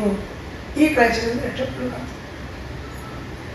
വാക്യാർത്ഥങ്ങൾ പറഞ്ഞ അനുമതി പറയുന്നതാണ്, പറഞ്ഞു തീർക്കാൻ കഴിയില്ല. എന്നിട്ട് പറഞ്ഞു അതുകൊണ്ട് ഇതിനുള്ള വഴി എന്താണെന്ന് അതിനെ പറഞ്ഞത്. എല്ലാ ഉപദേശങ്ങളും രണ്ട് ഘട്ടങ്ങളോടുകൂടി. ഒന്ന് ആത്യന്തികമായിരിക്കുന്ന ലക്ഷ്യസ്ഥാനത്ത് പ്രഖ്യാപിക്കുന്നു, പിന്നെ എന്ത് ചെയ്യുന്നു? ആ ലക്ഷ്യസ്ഥാനത്ത് ഭാവിക്കാനുള്ള വഴി പറയും. രണ്ടേ ഉപദേശങ്ങളാണ്. എത്തിച്ചേരേണ്ട ലക്ഷ്യത്തെക്കുറിച്ച് വ്യക്തമായ ബോധം ഉണ്ടാക്കാതെ അതിനുശേഷം അവിടെ എങ്ങനെ എത്തിച്ചേരാം എന്ന് പറയും. അതുപോലെ ഈ അന്യമായ ഒന്നും ഇല്ല എന്നുള്ള വിചാരിക്കുന്ന അദ്വിതീയമായിരിക്കുന്ന ഈ ഭാവം എങ്ങനെ ഉണ്ടാവും? ലോകേ ഒരു ഭഗവത് കഥകൾ കേട്ടിട്ടും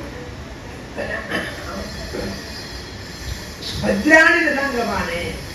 രഥാംഗമാനത്തെ രഥചക്രത്തിൽ കൂടിയതുകൊണ്ട് അങ്ങനെയുള്ള ആ ഭഗവാന്റെ കഥകൾ എങ്ങനെയുള്ളതാണ്? സുഭദ്രാണി സുമംഗളങ്ങളായ കഥകളാണ്. അത് കേട്ടിട്ടും ഗീതാനി നാമാനി തദർത്ഥകാനി ഭഗവന്നാമോട് അർത്ഥത്തോട് ജപിച്ചിട്ടില്ല. അങ്ങനെയുള്ള ഭക്തന്മാർ ചെയ്യുന്നു. ഭാഗവതം അനുഷ്ഠിക്കുന്നവര് യാതൊരു ലജ്ജയില്ലാതെ ലോകത്ത് നടത്തുന്നു. ഒന്നിനെ കുറിച്ചും ഉത്കണ്ഠയില്ലാതെ, ഒന്നിനെ കുറിച്ച് ലജ്ജയില്ലാതെ നടത്തുന്നു. അവരാണ് ഭാഗവതം അനുഷ്ഠിക്കുന്നത്. അതിനെ കൂടുതൽ പറയുക പിന്നെ ചെയ്തിട്ടുള്ളൂ.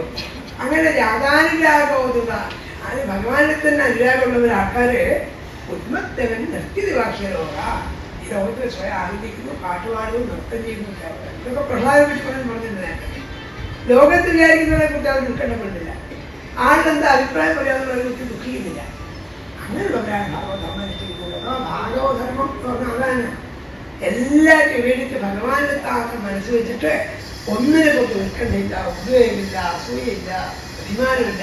അഭിമാനമില്ല. അത്രയൊക്കെ എത്തിക്കഴിയുമ്പോൾ നമുക്കിത് വലിയ ഭീകരമായി പോകും. നമ്മളിപ്പോൾ കുറച്ച് അഭിമാനം വേണ്ടത് ലൗകികമായ മര്യാദ അനുസരിച്ചാണ് നമ്മൾ ഈ അഭിമാനമുള്ളതൊക്കെയാണ് ഈ പറയുന്നത്. വേദാന്തത്തിന്റെ ദൃഷ്ടിയിൽ അഭിമാനം പോലും ഒരു ബാധ്യതയാണ്. വാസ്തവം ഈ അഭിമാനമൊക്കെ ഞാൻ ദേഹാഭിമാനമായിട്ട് ബന്ധപ്പെട്ടില്ലാണ്. അതുകൊണ്ടാണ് നിരഭിമാനിയായിത്തീരൂ, അഭിമാനവർദ്ധനായിത്തീരൂ എന്ന് പറയുന്നത്. അത് ആത്യന്തികമായ കുറവാണ്. ലോകത്തിൽ ലൗകിക വ്യവഹാരങ്ങളിൽ ഈ മാനാപമാനങ്ങളൊക്കെ വലിയവരായിരിക്കും. പക്ഷെ ആത്യന്തികമായി ഭഗവാന്റെ ഒന്നും എത്തുന്നില്ല, മാനമില്ല, അപമാനമില്ല. ലോകഭാഷ്യ അങ്ങനെയുള്ള ആള് ലോകത്തിൽ നിന്ന് ഭാഷ്യനായിരുന്നിട്ട് ഉന്മത്തവൻ നിർത്തി ഉന്മത്തനെ പോലെ സാധനം പോലെ നൃത്തം ചെയ്തു ചിരിച്ചു നോക്കാൻ.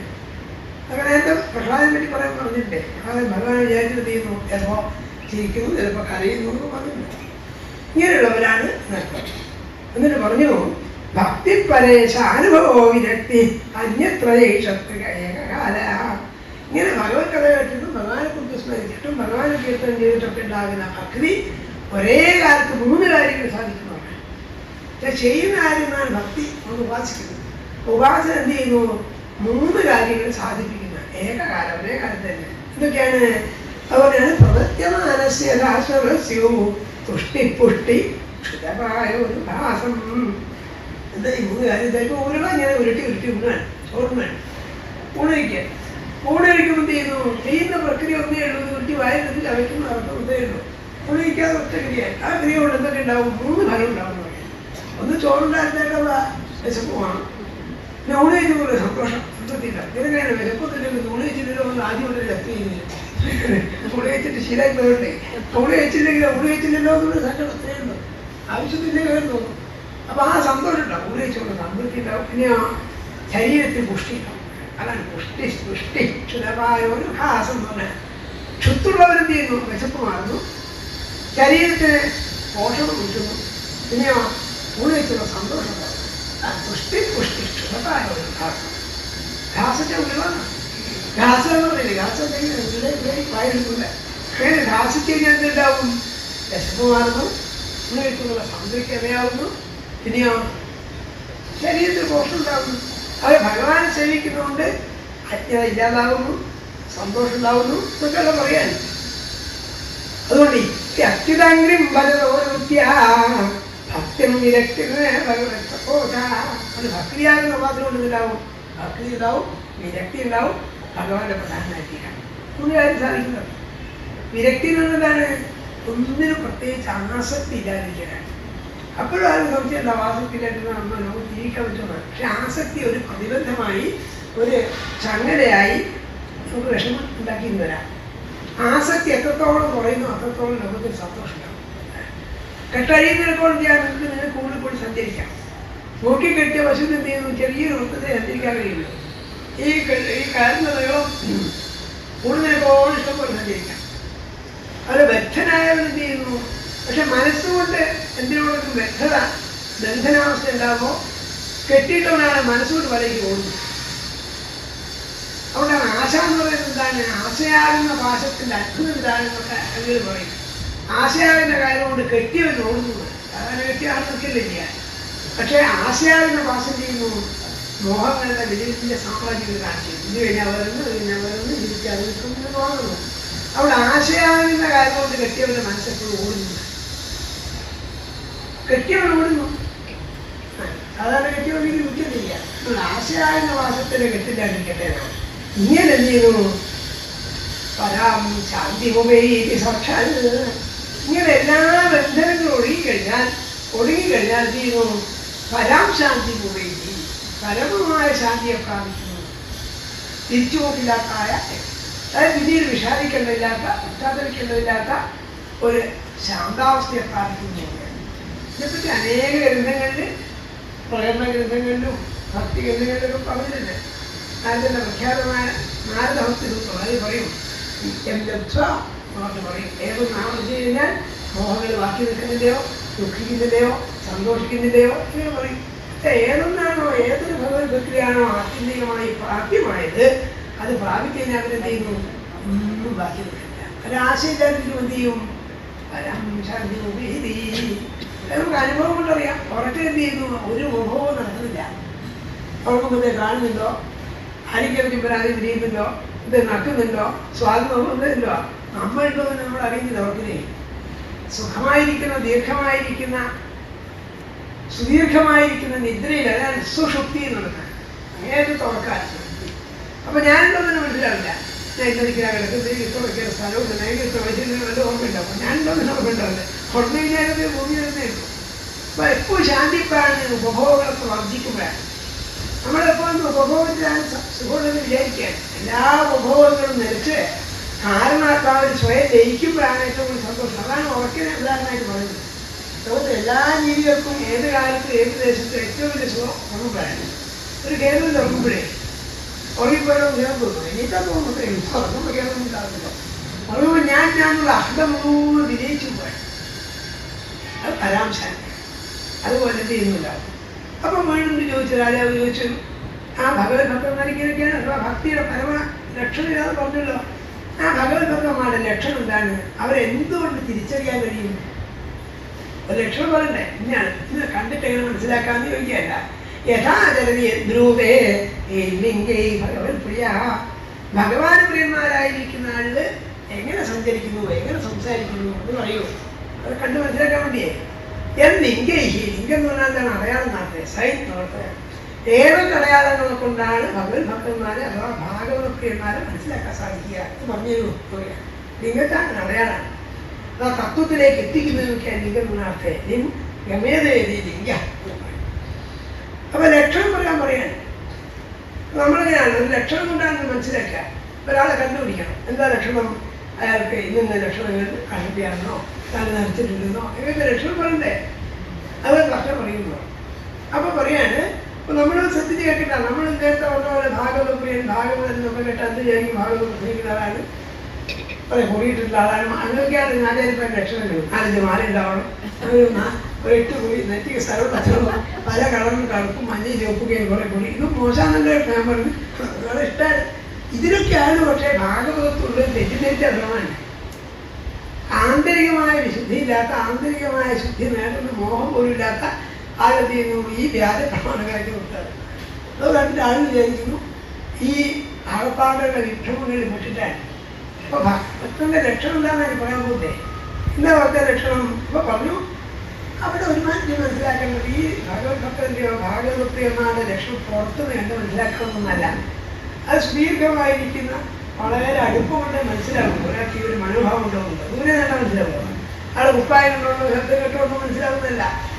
അതുകൊണ്ട് ആദ്യമുള്ള ലക്ഷണം എന്താണ്? സർവഭൂതേഷു യപ്പശ്യേ ഭഗവദ്ഭാവം ആത്മന. സർവഭൂതേഷു നാമോ, സമസ്ത ഭൂതജാലകളിലും ആർക്കാണോ ഭഗവത് ഭാവന ഉള്ളത് അവനാണ്.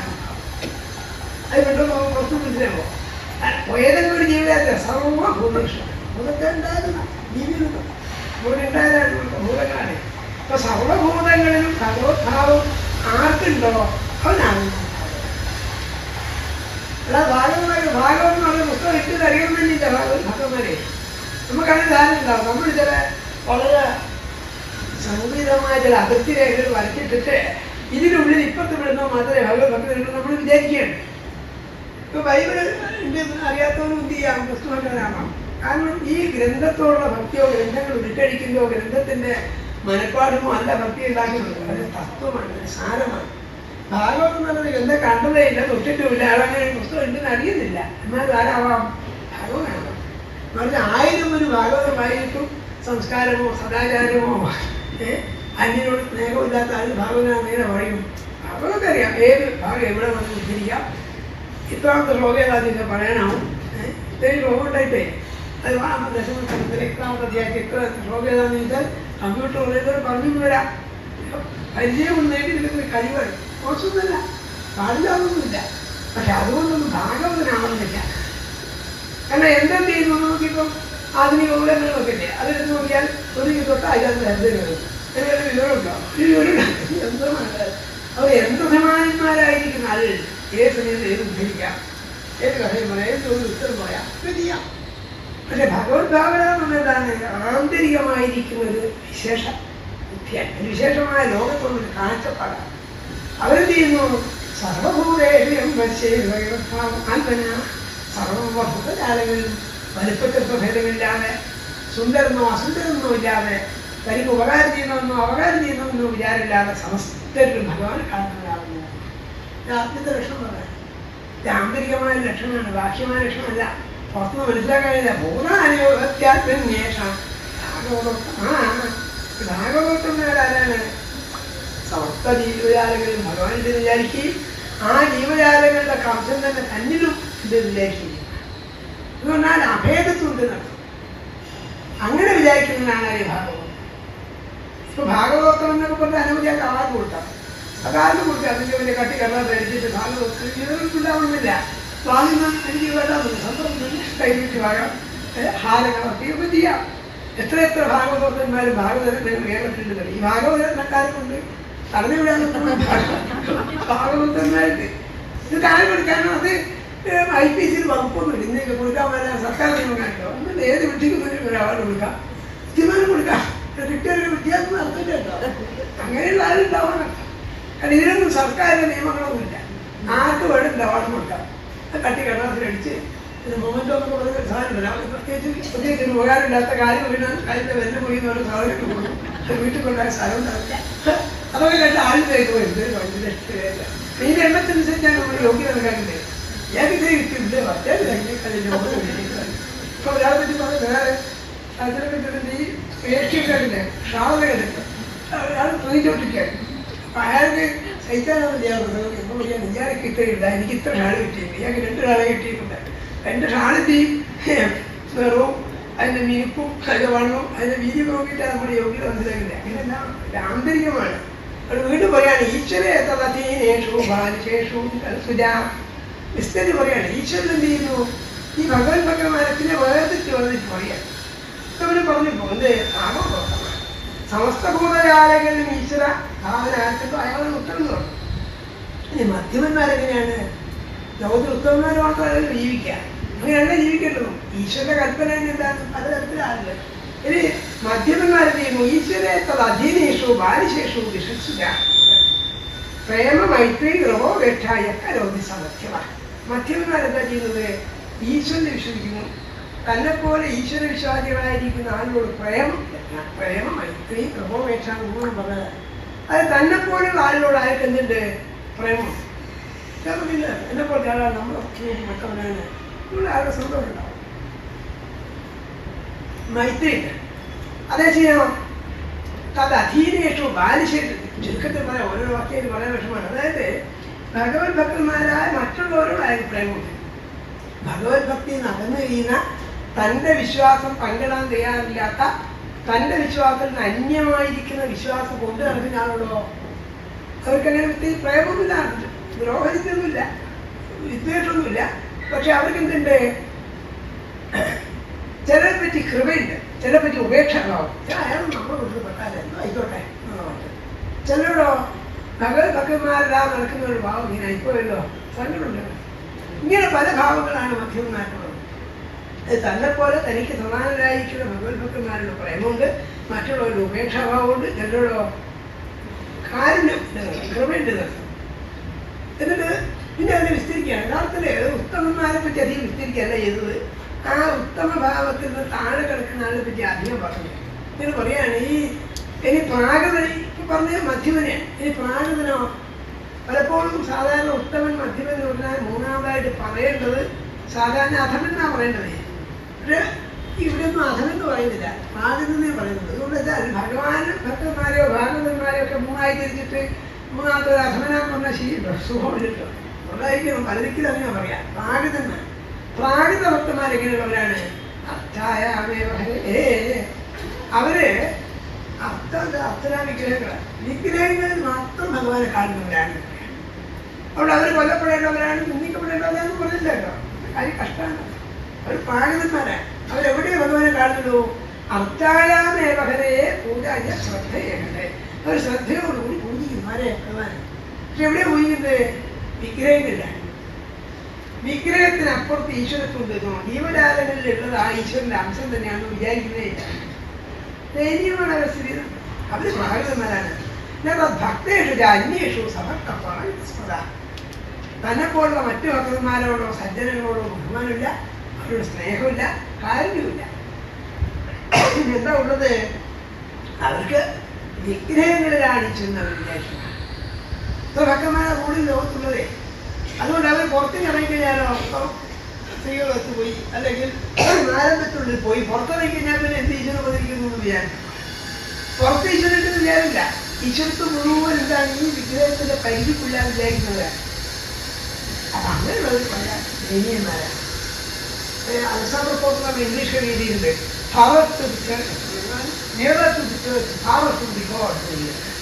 പള്ളിയുടെ അടുത്ത് ഇരുന്ന് ക്രിസ്ത്യനായിട്ട് വന്നത്, പള്ളിയുടെ അടുത്ത് ഇരുന്നോ ഈശ്വരൻ നടന്നു പോകാനെന്ന് പറഞ്ഞിട്ട് മനസ്സിൽ എങ്ങനെയാണ്? അതിനേക്കാ ഒരു ലക്ഷം മനസ്സോ ഈശ്വരൻ നടക്കുന്നത്. ഞങ്ങളുടെ ഭക്തന്മാർ എല്ലാ മകനിലുമുണ്ട്.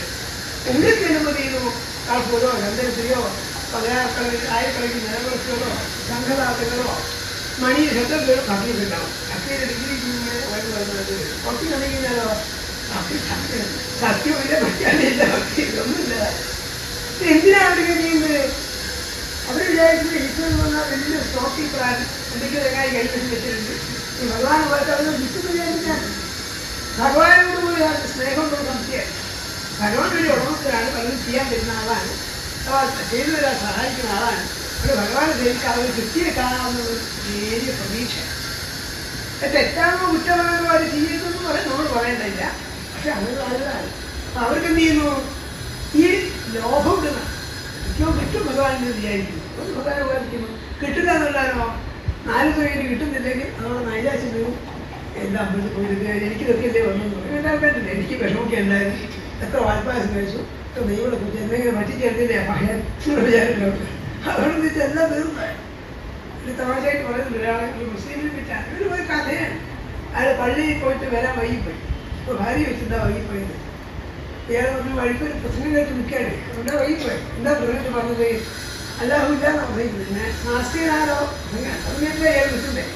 അപ്പോൾ ഭാര്യ വെച്ചു, എന്നിട്ട് നിങ്ങൾക്ക് എന്താ തോന്നുന്നത്? എനിക്കില്ലാതെ പള്ളി പോയാലേ അല്ലാഹില്ലാതെ പറഞ്ഞു. എന്നാൽ പള്ളിയിലേക്ക് പോയാൽ ഉപ്പായത്തിന് അനുസരിച്ചല്ലോ. പള്ളിക്കൊണ്ട് ആവശ്യമില്ല. അപ്പോൾ ഇയാളെ നിശ്ചിന്തരാണ്. അതുകൊണ്ട് അതുകൊണ്ട അത് നിർത്തിട്ടേക്കാണ്. കാരണം മയ്യത്തായിട്ട് ചിലപ്പോൾ പകനാണ് ഉണ്ടെങ്കിൽ ഇതൊന്നുമില്ല. എനിക്ക് കഷ്ടകാലത്ത് ഈ ഭാവമായി കണ്ടിട്ടെങ്കിൽ നമ്മൾ വെള്ളി പോകാത്ത നമുക്ക് കിട്ടാണ്ടായിക്കൊണ്ട എല്ലാവർക്കും കൊടുക്കുമ്പോൾ വെള്ളി വന്നിട്ട് പറയണ്ട അത്ര എന്ത് പറഞ്ഞിട്ട് വിശ്വാസം ഇത് പറയുന്നില്ല. ഈ കഷ്ടകാലത്ത് ഉണ്ടെങ്കിലേ എന്നും അതൊന്നും വേണ്ട. ഏതായാലും കഴിയുമ്പോൾ ഇരിക്കുമല്ലേ എത്രയാക്കും പോലെ വിഷമമില്ല. അതുപോലെ തന്നെ പറയാം. അത് മോശമുണ്ടോ? ഒന്നുമില്ല. അങ്ങനെ ചെയ്യാറില്ല. അത് ചെയ്യരുത്. മോഹം ചെയ്യുന്നത് നിന്ദിക്കപ്പെടേണ്ടോ വധിക്കപ്പെടേണ്ടവരാണെന്ന് നമ്മൾ പറയില്ല. അങ്ങനെ ആരും അവരുടെ ആരാണ്? പ്രാണിതന്മാരാണ്. അവർക്ക് യഥാർത്ഥത്തില് ഏതെങ്കിലും ഉയർന്ന മൂല്യങ്ങളിലോ സാംസ്കാരികമായ മൂല്യങ്ങളില്ല, അത്യുന്നതമായിരിക്കുന്ന ഭഗവത് ഭാവനകളില്ല, ഒന്നുമില്ല. അവരെന്ത് ചെയ്യുന്നു? എന്റെ പ്രധാന പറഞ്ഞില്ല, ഭക്തനും ഭഗവാനും തമ്മിലുള്ള ബന്ധം വൃത്തിയും യജമാനും തമ്മിലുള്ള ബന്ധമില്ലാന്ന് പറഞ്ഞില്ലേ. ഇത് കിട്ടും വിചാരിച്ചിട്ട് യജമാനത്തേക്കുന്ന ഭക്തിനെ പോലെയല്ല ഭക്തനാണ് പ്രധാനം പറഞ്ഞത്. അതാണ് യഥാർത്ഥ ഭക്തി. ഇവരെന്ത് ചെയ്യുന്നു? ഈ ഭാഗവതന്മാര് ഭഗവാൻ പറഞ്ഞൊരു മഹാപ്രഭുവാണ്, ഇത് കിട്ടും, അത് കിട്ടാൻ വേണ്ടിയും സേവിക്കുന്നത്. കിട്ടില്ല എന്നാലോ അത് തിരിഞ്ഞു ഡോക്ടറും സ്ത്രീകളും. അപ്പൊ അതൊക്കെയാണ് പറഞ്ഞ താല്പര്യം.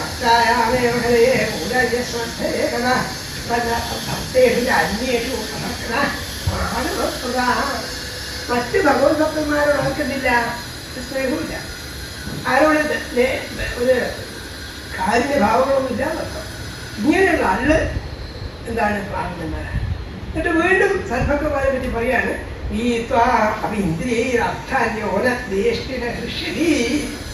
വീണ്ടും ഭഗവത് ഭക്തന്മാരെ ഉത്തമന്മാരായ ഭക്തന്മാരുടെ ലക്ഷണങ്ങളെ തിരിച്ചുപോയിട്ട് പറയാണ്, ഏതൊരാളാണോ അത് ദ്വേഷിക്കാത്തത്, ആരോടും പ്രത്യേകമായ പ്രിയമില്ലാത്തത്. എന്തുകൊണ്ടാണ് പ്രിയമില്ലാത്തത്? വിഷ്ണുമായാമിതം പശ്യം.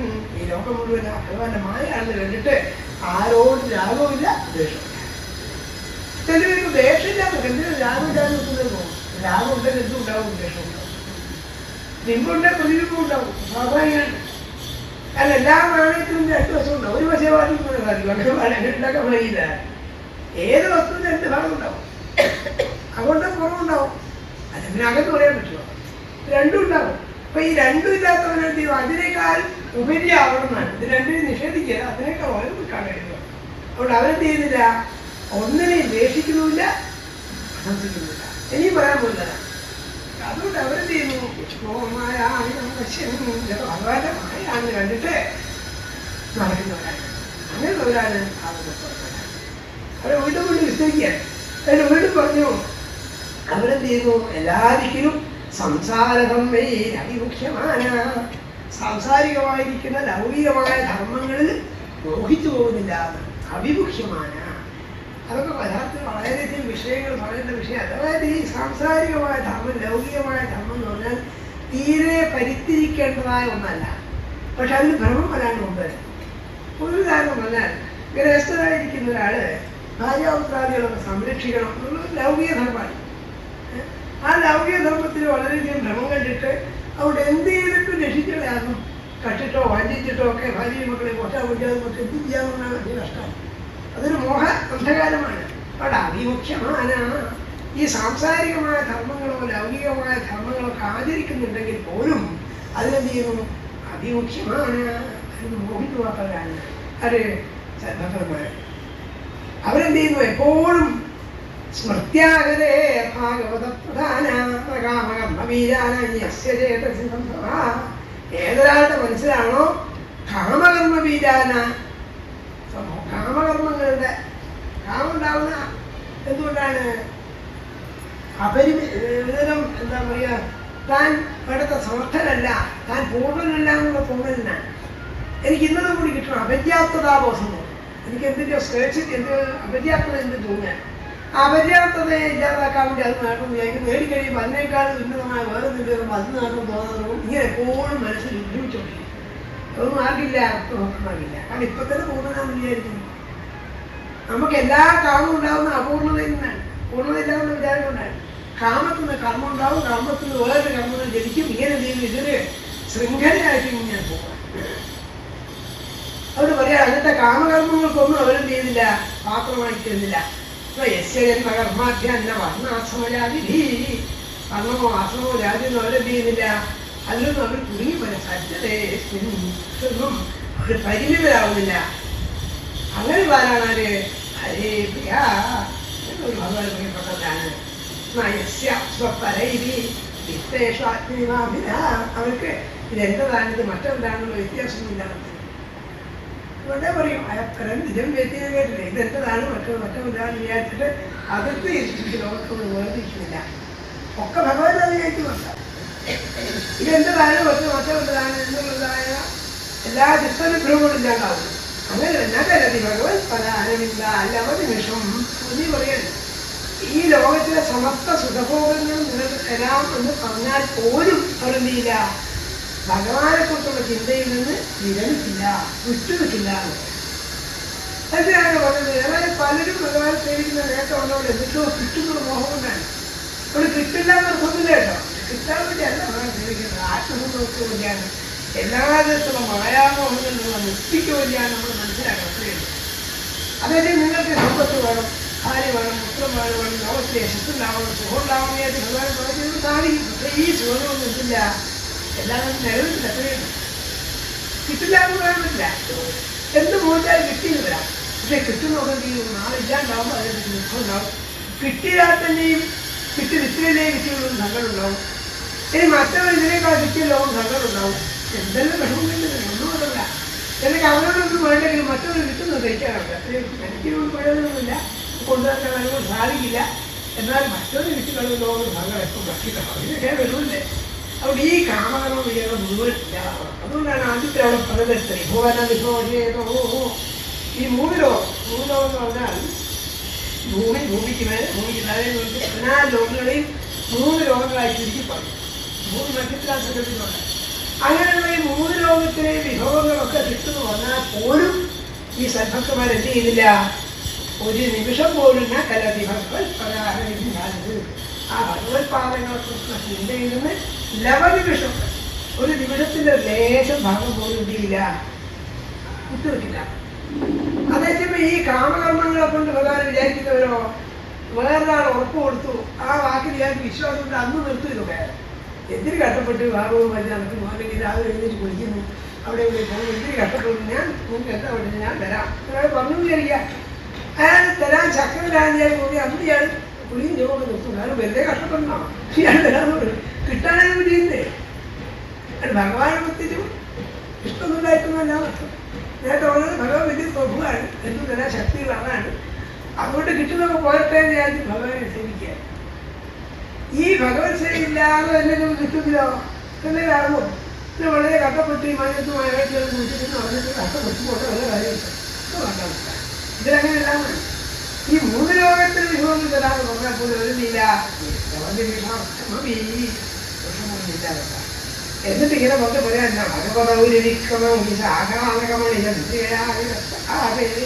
അവരാ ഭഗവാന്റെ പാദങ്ങളുടെ പാദനഖങ്ങളാകുന്ന ഈ ചന്ദ്രികയുടെ ഭാഗത്ത് എല്ലാവർക്കും അതിനാണ് നിരസ്സതാകെ അവരുടെ പാപ ദുഃഖങ്ങൾ ഇല്ലാണ്ടായി പോകുന്നു. ഭഗവാന്റെ അവരാണ് ആര് പിന്നെ ഇതാണ് ചോദിച്ചത്. പിന്നെ ചോദിച്ചു മൂന്നാമത്തെ ചോദ്യം കുറച്ച് ബുദ്ധിമുട്ടുള്ള ചോദ്യം. എൻ്റെ ചോദിച്ചത് വിഷ്ണുരീശസ്യ മായിനാമഭിമോഹിനിയും മായാം വേഗം വിച്ഛാമോ. എനിക്ക് മായയെക്കുറിച്ച് അറിയുന്നുണ്ടെന്നാണ്. മായാം വേഗം വിച്ഛാമോ ഭഗവതോ യോജന. അല്ലെ ഭഗവത്മാരായിരിക്കാതെ നിങ്ങൾ പറഞ്ഞത് എന്താണ് മായ? അത് വളരെ കുറെ മിസ്ത്രികൾ വാക്കുണ്ട്. അതിൽ ഈ മായ എന്നത് എന്താണ്, മായയെക്കുറിച്ച് അറിയുന്നത്. അപ്പൊ സാധാരണ ഭക്തന്മാർക്ക് എന്താ പ്രാർത്ഥിക്കുക, എന്റെ മായയെ രക്ഷിക്കണേ എന്നാ പ്രാർത്ഥിക്കുക. ഇതെന്തെങ്കിലും മായയെക്കുറിച്ച് അറിയണം ആഗ്രഹമുണ്ട്. അപ്പൊ അതിനെപ്പറ്റി നമ്മൾ ഇപ്പോൾ ഈ പുസ്തകത്തിലുള്ള വാക്ക് പറയുന്നതിന്റെ തത്വം ചെയ്യുന്നത് മായ യഥാർത്ഥം ഉണ്ടോ? കാരണം പറഞ്ഞ് പലപ്പോഴും വേദാന്ത പ്രയോഗങ്ങളിലും ആധ്യാത്മിക പ്രഭാഷകന്മാരോ പറഞ്ഞ് മായയെപ്പറ്റി പറഞ്ഞ് ഭഗവാന്റെ മായാന്ന് വെച്ച് സാമാന്യക്കാരെന്താ വിചാരിക്കുക, ഉള്ളത് മായയും ഇല്ലാത്ത വിഭവം തോന്നും. മായ ഉണ്ടെന്ന് തോന്നി പറഞ്ഞ് മായയെപ്പറ്റി പ്രകാശനൊക്കെ കേൾക്കുന്നൊക്കെ ഭഗവാന്റെ മായാമോഹനം പറഞ്ഞ് ഉള്ളതാണ് മായാന്നും ഇല്ലാത്ത ഈശ്വരനോട് നേരെ ഇവരായിരുന്നു. വേറെ മായാന്ന് എന്താണ് ചിന്തയിൽ തോന്നിപ്പിക്കുന്നതാണ്. മായ ഇത് ഉള്ളതല്ല, ഇല്ലാത്താണ് മായ. അതുകൊണ്ടാണ് ചങ്ങാതി പറഞ്ഞത് മായ എന്നും ഇല്ല, എന്താണ് മായ. അഘടിക്കാൻ കിട്ടുന്ന ആ പടി മായ ഘടിപ്പിക്കാൻ പറ്റാതെ ഘടിപ്പിക്കുന്നതാണ് മായ. ചേർച്ചയില്ലാത്തതിനെ ചേർച്ചയിൽ തോന്നിപ്പിക്കും. അപ്പൊ തോന്നമായ അതുണ്ടോ? ഇല്ല. പക്ഷെ ഇല്ലെന്ന് തോന്നുന്നു. ആ തോന്നിയാലില്ല പ്രശ്നം, തോന്നിയാലാ പ്രശ്നം. തോന്നുമ്പോൾ വിഷമം കിട്ടാവുന്നേ. എപ്പോഴും പറയാതെ കുഞ്ഞിന് വളരെ തമാശയായിട്ട് അദ്ദേഹം പറയുന്നത്, കേട്ടപ്പോൾ കാണാൻ തോന്നി, കണ്ടപ്പോൾ കെട്ടാൻ തോന്നി, കെട്ടി നോക്കിയപ്പോൾ കഷ്ടം പെട്ടുപോയെന്ന് തോന്നി. പിന്നെ തോന്നിയത് അതായത് ആ ചോദ്യം ആ തോന്നലാണ് വേണ്ടത്. എന്താ തോന്നിയത്? തോന്നലാകല്ല എന്നുള്ള ആശ്വാസം എന്നും തോന്നിയാണ്. നമുക്കത് തോന്നില്ല. അയ്യോ ഞാൻ കട്ടത്തിലേക്ക് പോയി, ഞാൻ ഇവിടെ നിന്ന് വിഷമിച്ചു പോയി, ഞാനിവിടെ കെട്ടിപ്പെട്ടില്ല, ഇയാളുടെ കെട്ടിപ്പെട്ടില്ല, ഇവിടെ വന്ന് വിട്ടുള്ളത് ഞാൻ മുറിയാണ്. ഈ ഞാൻ പെട്ടുപോയി എന്നുള്ളൊരു തോന്നലുണ്ടല്ലോ, അതും എന്താണ്? തോന്നലാണ്. പിന്നെ സന്തോഷം എത്രയേ ഉള്ളൂ. പക്ഷെ തോന്നുക ഇയാൾ തോന്നില്ല, ഞാനീ കിടക്കത്തിലേക്ക് പോയി, ഞാനെന്തൊക്കെ ചെയ്തു, ഞാനായിട്ട് ചെയ്തു, എന്നിട്ട് എന്നോട് ഞാൻ ചെയ്തല്ലോ. ഇങ്ങനെ ഈ തീരാത്ത ആവില്ലാതുണ്ടാവും. എന്താണ് ഇതിന്റെ വിചാരിക്കുന്നുണ്ടല്ലേ? അതുകൊണ്ടാണ് തോന്നലാണ്. തോന്നലാണല്ലോ അതിനുള്ള ആശ്ചര്യം തോന്നിയിരിക്കുന്നു. അത് മനസ്സിലാവുന്നില്ല. ഇങ്ങനെ രസമായിട്ട് പറഞ്ഞില്ല. ഞാൻ ഒന്നപ്പോൾ എന്നെ കണ്ടില്ല, അഭിഭാഗ്യം. വളരെ അഭിമാനിതനാണ്, പ്രബുദ്ധനായിരിക്കാം. ഞാൻ പ്രബുദ്ധനായപ്പോൾ എന്ത് മനസ്സിലായി? ഞാനുള്ളതില്ലാന്ന് തോന്നി. പിന്നെ സന്തോഷമല്ലേ? ഞാനുണ്ടെങ്കിലല്ലേ എനിക്ക് ദുഃഖം സുഖം വരുന്നു. എനിക്കത് കിട്ടിയില്ലാമോ, കിട്ടി എന്നുള്ള അഹങ്കാരമോ, കിട്ടിയില്ലാന്നുള്ള നൈരാശ്യമോ, കിട്ടിയത് കുറഞ്ഞു പോയി എന്നുള്ള സങ്കടം ഒക്കെ ഉണ്ടാവും. ഞാനുള്ള ദോഷങ്ങളുണ്ടായി. ഞാനില്ലാന്നുണ്ട് അതിൽ എന്ത് ചെയ്യുന്നു? സന്തോഷം. അതുകൊണ്ട് പറയാണ് ഞാനൊന്നും അപ്പോൾ എന്നെ കണ്ടില്ല, ഭാഗ്യം ഭാഗ്യം. ഞാൻ തന്നെ വിജയപ്പെട്ടാൽ ഇതൊക്കെ ഒരു ഭ്രാന്ത് വിടാന്ന് തോന്നി. അപ്പൊ യഥാർത്ഥത്തിൽ അതുകൊണ്ട് മായ എന്താന്ന് വെച്ചാൽ മായ ഉണ്ടോ? മായ ഇല്ലാതാണ്. പക്ഷെ എന്താണ്? എന്തെന്ന് തോന്നിയാ പ്രശ്നം. അതാ ആദ്യത്തെ 3 വരികൾ പറഞ്ഞത്. ഞാൻ എന്റെ തോന്നുമ്പോൾ എനിക്ക് എന്നുള്ളൊരു ആവേശം ഉണ്ടാവും. അപ്പൊ എനിക്ക് നഷ്ടം ഉണ്ടാകുന്നു, ലാഭം ഉണ്ടാകുന്നു, കീർത്തി ഉണ്ടാകുന്നു, ആവേശം ഉണ്ടാകുന്നു, സന്തോഷം ഉണ്ടാകുന്നു, പൂജ ഉണ്ടാകുന്നു, നിന്ദ ഉണ്ടാകുന്നു. എങ്ങനെ വിപരീത ഭാവനകൾ മുഴുവനത്തിൽ തോന്നിയതാണ്. അപ്പൊ യഥാർത്ഥമായ എന്താണ്? ഇല്ലാത്തത് എന്ത് തോന്നിക്കുന്ന ശക്തിയാണ്. അപ്പൊ അതിനെ എങ്ങനെ ഇല്ലാണ്ടാക്കാം? അത് യഥാർത്ഥത്തിൽ സത്യം എന്താന്ന് പറഞ്ഞാൽ ഇല്ലാണ്ടാവും. പക്ഷെ മായ എന്ന് പറയുമ്പോൾ പല ഗ്രന്ഥങ്ങളിലും പറയാം സൃഷ്ടിയായിട്ട് ബന്ധപ്പെട്ട് സൃഷ്ടിയെ മായ എന്ന് പറയുകയാണ്. അതുകൊണ്ടാണ് ഇവിടെ പറയുന്നത് ഇതെന്ത് ചെയ്യുന്നു? കർമ്മാണ് കർമ്മതി കുറവൻ സമീപിക്കാൻ ഏകവരത്തൻ കർമ്മഫലം സുഖത്തിന് ഇതരമായ ദുഃഖത്തിൽ നിന്ന് വ്യത്യാസമുണ്ടാണ്. അതൊക്കെ സൃഷ്ടി ഉണ്ടാണ്. ഭഗവാന്റെ ഈ സൃഷ്ടി എന്നുണ്ടായ മായ തന്നെയാണ് സൃഷ്ടി. ആ സൃഷ്ടിയിലാണ് തുടങ്ങുന്നത് പറയാൻ. അതിനെപ്പറ്റി നേരത്തെ കബീരൊക്കെ പറഞ്ഞത് സൃഷ്ടി വിഷയം. യഥാർത്ഥ സൃഷ്ടി ഉണ്ടോ എന്ന് ചോദിച്ചാൽ അതിന് അത്ഭുതമാണ്. മായയാണ് സൃഷ്ടി പറഞ്ഞത്. ഉണ്ടോ എന്ന് ചോദിച്ചാലോ? ചോദിച്ചാൽ ഉണ്ടെന്ന് പറയാം. എന്നാൽ പിന്നെയും ചോദിച്ചാലോ? പിന്നെ സംശയമാണ്. കാരണം വസ്തുക്കൾ മാറിക്കൊണ്ടിരിക്കുന്ന.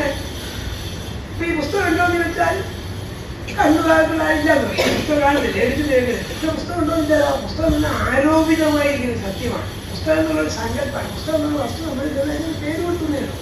ശങ്കരാചാര്യ പറയുന്നത് നാമരൂപ അഭിവ്യക്തിരേവ സൃഷ്ടി. നാമരൂപങ്ങൾ അഭിവ്യക്തമാകുന്നതാകുന്ന സൃഷ്ടി. പണ്ട് തീരെ ഇല്ലാത്തൊന്നും ഉണ്ടാക്കല്ല, മറിച്ച് പണ്ടേ ഉണ്ടായിരുന്നതിന് എന്ത് ചെയ്യുന്നു? ഒരു നാമം ഉണ്ടാകുന്നു, രൂപം ഉണ്ടാകും. അതാണ് സൃഷ്ടി എന്നാണ് ശങ്കരാചാര്യ പറഞ്ഞത്. നാമരൂപ അഭിവ്യക്തി. ആ പുസ്തകം എന്താണ്? കടലാസിന്റെ കെട്ടാൻ അത്രയും കടലാസ് വലിയ കെട്ടിയിരിക്കും. കടലാസ് പൾപ്പ് കൊണ്ടുണ്ടാക്കാൻ പൾപ്പ് കിട്ടാൻ മരത്തിൽ കിട്ടാൻ മരം എന്താണ്? ഭൂമിന്റെ അംശമാണ്. ഇങ്ങനെ ഓരോ പുസ്തകം ഉണ്ടോ? സംശയമൊന്നുമില്ലേ? ഓരോ ഘടകങ്ങളാക്കി നോക്കുമ്പോൾ അങ്ങനെയാണ്. അതിൻ്റെ ഒക്കെ ഇന്നമായിട്ട് വേറെ ഇപ്പൊ ഐസ് ഉണ്ടോ എന്ന് വെച്ചാൽ ഐസ് ഘനപദാർത്ഥമായിട്ട് കൈകാര്യം പിടിക്കാം. പക്ഷെ ഐസ് എന്ത് ചെയ്യുന്നു? പരിണാമത്തിന് വെള്ളമാകുന്നു. വെള്ളം വീട് ചൂടാകുമ്പോൾ ചെയ്യുന്നു വാതകമാകുന്നു. ഇപ്പൊ എന്താ സത്യം? അതുകൊണ്ടൊക്കെ ആദ്യത്തെ ശ്ലോകത്തിന് ഭാഗവത്തിന് ആദ്യത്തിന് പറഞ്ഞില്ലേ ഇത് ബ്രഹ്മാത്മകമാണ്. തേജോ വാരിമൃതഞ്ജാവിനിമയോ എന്ന് പറഞ്ഞതിനാണ് ഈ ലോകമാണ്. ഇപ്പൊ എന്താ സത്യം? ഐസാണോ സത്യം, വെള്ളാണോ സത്യം, വാതകമാണോ സത്യം? ഒക്കെ സത്യമാണ്. ഓരോരുത്തരും ഓരോ സത്യം അല്ലേ? ഇപ്പൊ മണ്ണെല്ലാം കൂടി കുഴച്ചിട്ട് ഗണപതി ഉണ്ടാക്കി. ഗണപതിയുടെ പുസ്തകം ഉണ്ടാക്കുന്ന കാലത്ത് എന്താന്നിരിക്കും? ഗണപതി എന്നുള്ള സങ്കല്പമുള്ളവരെ ഗണപതിയാണെന്ന് പറയുള്ളൂ. അതിന് ഗണപതി എന്നുള്ള സങ്കല്പത്തെ അറിയാത്ത, അത് കേൾക്കോ ആണോ ഒന്നും ചെയ്തിട്ടില്ലാത്ത ഒരു പ്രാകൃത ഗോത്രമോ ആഫ്രിക്കയിലോ ആമസോൺ തീരങ്ങളിലൊക്കെ താമസിക്കുന്ന പാരമ്പര്യമായിട്ട് കാണിച്ചാൽ എന്ത് വിചാരിക്കും? ഗണപതിയാണെന്ന് തോന്നുന്നു. നമുക്ക് നമ്മൾ ആ പാരമ്പര്യ വിഷയം കെട്ടുപിടിച്ച് ജീവിച്ചുകൊണ്ടാണ്. ഇപ്പൊ ഗണപതിയൊന്നും വിദ്യ വാർത്തത് അത് കളിമണ്ണാണ്. ആ കളിമണ്ണ് എന്ത് ചെയ്യുന്നു? ഉരുട്ടി കുട്ടിയാക്കി അത് നമ്മൾ പേര് കൊടുത്തു. ഇത്രയേ ഉള്ളൂ. ഇത് പൊളിഞ്ഞു വരാണ്ടി വീണ്ടും കൊണ്ടാവും. സാധ്യം ഉണ്ടായിരുന്നു. അതിപ്പോ അതുകൊണ്ട് ആ നാമരൂപ അഭിവ്യക്തി നാമരൂപങ്ങൾ യോജിച്ച് വിചാരം ചെയ്യുന്നതാണ്. അതിൻ്റെതായ വെച്ചിട്ട് മണ്ണിട്ടു. അതുകൊണ്ടാണ് നേരത്തെ പറഞ്ഞത് ഈ അന്വയത്തിനെതിരെ ഏകാധ്യാനം താല്പര്യതാണ്. യഥാർത്ഥ സത്യമായിട്ട് എന്ത് ചെയ്യുന്നു? ഭഗവാനെ ഇരുന്നു. ആ ഭഗവാനിന് ആരോപിതമാണ് ലോകം. ഭഗവാൻ എന്ത് ചെയ്യുന്നു? ലോകം ഉണ്ടാകുന്നു, നേടാൻ. ഭഗവാൻ ഇല്ലെങ്കിലും ലോകം ഉണ്ടെന്ന് പറയാൻ പറ്റില്ല. ലോകം ഇല്ലെങ്കിൽ ആരുണ്ട്? ഇതൊക്കെയാണ് പറഞ്ഞത് താല്പര്യം. ഇതൊക്കെയാണ് ഇവിടെ ഈ സൃഷ്ടിസ്ഥിതികളെ കൊണ്ടാണ് ഉണ്ടാക്കിയിരുന്നത്, മായിട്ടുണ്ടായിരുന്നത്. അതുകൊണ്ട് പറഞ്ഞു യേശാമായ ഭഗവത സർഗസ്ഥിത്യഹാരിണി. സർഗന്റെ സൃഷ്ടിയാണ്. സൃഷ്ടിസ്ഥിതി സംഹാരം എന്നുള്ള ഭഗവാന്റെ പ്രവൃത്തി തന്നെയാണ് മായ. ആലോചിച്ച് നോക്കി എന്താണ് എപ്പോഴും വസ്തു ഭഗവാൻ സൃഷ്ടിയുണ്ടായില്ല, തീണ്ടായില്ല. ഇതിനെ പറ്റിയൊക്കെ വളരെ വിശദമായിട്ട് മാണ്ഡവ്യോപനിഷത്തിൽ പറഞ്ഞു. പണ്ഡിതന്റെ കാര്യകാലം പറയും വിദ്യേഷ പരമാർത്ഥ. പരമാർത്ഥം എന്താണ്? സൃഷ്ടി ഉണ്ടായിട്ടില്ല, സംഹാരം ഉണ്ടായില്ല. പിന്നെ എന്താ ഉണ്ടായത്? ഉണ്ടായത് തോന്നിക്കണം. ഈ പ്രശ്നം നേരാകുമെന്ന് പറഞ്ഞാൽ തോന്നലാണ്. തോന്നലുള്ള വിഗ്രഹമില്ല. തോന്നിയ പ്രശ്നമാണ്. സുന്ദരമാണെന്ന് തോന്നിയാൽ അതിനുള്ള ആകാംക്ഷ ഉണ്ടാവും, അല്ല അതിനുള്ള വെറുപ്പുണ്ടാവും, കിട്ടിക്കഴിയുമ്പോൾ സന്തോഷം ഉണ്ടാവും, നഷ്ടപ്പെടുമ്പോൾ ദുഃഖമുണ്ടാവും. ഇങ്ങനെ സമസ്ത വികാര വൃത്തികൾ ഉണ്ടാവും. എവിടുന്നാണ്? ഈ തോന്നലിനാണ്. തോന്നലിന്റെ എവിടുന്നും ഉണ്ടായില്ല. തോന്നലിന്റെ പ്രശ്നമാണ്. ആ തോന്നലിനെ മറികടന്നാൽ എന്ത് ചെയ്തു? അപ്പൊ അതിന് വേണ്ടിയിട്ടുള്ള വലിയ അതിനെ പറയുന്നത് അവർ ചോദിച്ചു തരഞ്ജന്റെ സ്ഥൂലതയോ മഹർഷിമാരെയോ എങ്ങനെയാണ് ഈശ്വരീയമായ അകതാത്മാക്കൾക്ക് ദുസ്തരമായിരിക്കുന്ന മായയെ ഇങ്ങനെ തരണം ചെയ്യാറുണ്ട്. നേരത്തെ നമ്മൾ കണ്ടു മായാത്മാവസ്ഥ ഇല്ലാത്ത അതിന്റെ തോന്നലാണ്. തോന്നലിനെ പരിഹരിക്കാൻ എന്ത് ചെയ്തു? മായ തരണം ചെയ്തു. ഇങ്ങനെ തോന്നലിനെ പരിഹരിക്കുന്നത് സത്യവസ്തുവെ കാണുമ്പോഴാണ്. സത്യവസ്തുവെ അറിഞ്ഞു കഴിഞ്ഞാൽ അസത്യാത്മകമായിരിക്കുന്ന സമസ്ത വസ്തുജാലങ്ങളെ തിരിച്ചറിയാണ്. ഇതൊക്കെ അനുഭവങ്ങൾ അറിയേണ്ടതായിട്ടോ. പറഞ്ഞു അനുഭവം ഉണ്ടായിക്കൊള്ളുന്നില്ല. അനുഭവത്തിന് എത്താൻ വേണ്ടിയിട്ടുള്ള ഒരു പടവ് മാത്രമാണ് ഈ പത്തിലൊക്കെ. അപ്പൊ എന്ത് ചെയ്യണം? മായ തരണം ചെയ്യാൻ ചെയ്യണം. സത്യവസ്തുവിനെ അറിയണം. അറിഞ്ഞു കഴിഞ്ഞാൽ എന്ത് ചെയ്യും? അസത്യമായിരിക്കുന്ന വാഗ്ദാനങ്ങളൊക്കെ നിത്യാൻ സ്വയം ബോധ്യപ്പെട്ടു. അതുകൊണ്ട് പറയാണ് അതുകൊണ്ട് എന്താ ചെയ്യേണ്ടത്? തസ്മാ ഗുരും പ്രപദ്യേതാ ജിജ്ഞാനുശ്രേയവും. ഉത്തമമായിരിക്കുന്ന ശ്രേയസിനെ ആഗ്രഹിക്കുന്നവൻ മായ മറികടക്കാൻ വേണ്ടി എന്താ ചെയ്യേണ്ടത്? തസ്മാ ഗുരു പ്രപദ്യേതാ. ഗുരുവിനെ ആശ്രയിക്കുന്നു. അതിനെപ്പറ്റി ഉപനിഷത്തുകളിലും എങ്ങനെയുള്ളതാണ് ഗുരു? ശബ്ദബ്രഹ്മണി നിഷ്ഠാതാവിന്റെ ഭാഗത്ത് കൊണ്ട് ശബ്ദബ്രഹ്മത്തിൽ ഭ്രമിക്കുന്നവനല്ല, പരമമായിരിക്കുന്ന തത്വത്തെ അറിയുന്നവനും എല്ലാതരത്തിലുള്ള സദാചാരങ്ങളോടും ജീവിക്കുന്നവനും സംശയച്ഛേദിയായിരിക്കുന്ന ഗുരുവിനെ ആശ്രയിച്ച് തദ്വിധി പ്രതിപാദന പരിപ്രശ്നേന സേവയാണെന്ന് ഭഗവത്ഗീത പറഞ്ഞില്ല. അങ്ങനത്തെ ഗുരുക്കന്മാരൊക്കെ ഗതിയോളം അവരെ ഭഗവത് സേവിക്കുന്നതാണ്. തദ്വിധി അവരിന്ന് അറിയുന്നത് പ്രണിപാതേന നമസ്കരിച്ചിട്ടും പരിപ്രശ്നേന സേവയാ വേണ്ടപോലെ സേവിച്ചിട്ടും പരിപ്രശ്നേന വേണ്ട ചോദ്യം വേണ്ട സമയത്ത് വേണ്ടതുപോലെ ചോദിച്ചിട്ടും ഗുരുക്കന്മാരിൽ നിന്ന് നേടാം. ഞാൻ അപ്പൊ നേരത്തെ ഞാൻ നേടാൻ പറ്റില്ല എന്ന് പറഞ്ഞില്ലേ ചിലോ? ഞാൻ ഔപചാരികമായിട്ട് പറയുന്നേ ഉള്ളൂ, ഞാൻ നേടണമെന്നല്ല. അപ്പൊ അങ്ങനെ ഗുരുക്കന്മാരെ ആശ്രയിച്ചിട്ട് എന്ത് ചെയ്യണം? എങ്ങനെയുള്ള ഗുരുവാണ്? ആശ്രയം. ശബ്ദത്തിലും പരത്തിലും പരമമായിരിക്കുന്ന സത്യത്തിലും അവർക്ക് ജ്ഞാനമുണ്ട്. പിന്നെ എന്തിന്റെ? ശബ്ദത്തിലും. ശാബ്ദ എന്ന് പറയുന്നതിന് ആചാര്യന്മാർ പലതരത്തിൽ വ്യാഖ്യാനിക്കും. അതായത് ഋഗ്വേദത്തില് 1552 മന്ത്രങ്ങളുണ്ട്. ഈ മന്ത്രങ്ങളൊക്കെ ക്രമമായി ചെല്ലാൻ വേണ്ടി എത്ര പേര് കേരളത്തിൽ തന്നെ ഉണ്ട്. ലക്ഷക്കണക്കിനൊന്നുമില്ലാന്നില്ല, ആയിരക്കണക്കിനാണില്ല.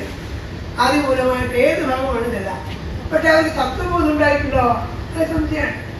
ചിലപ്പോൾ നമ്മളെക്കാൾ കൂടി നീലമായ മനോവൃത്തി കൊണ്ട് നടക്കും.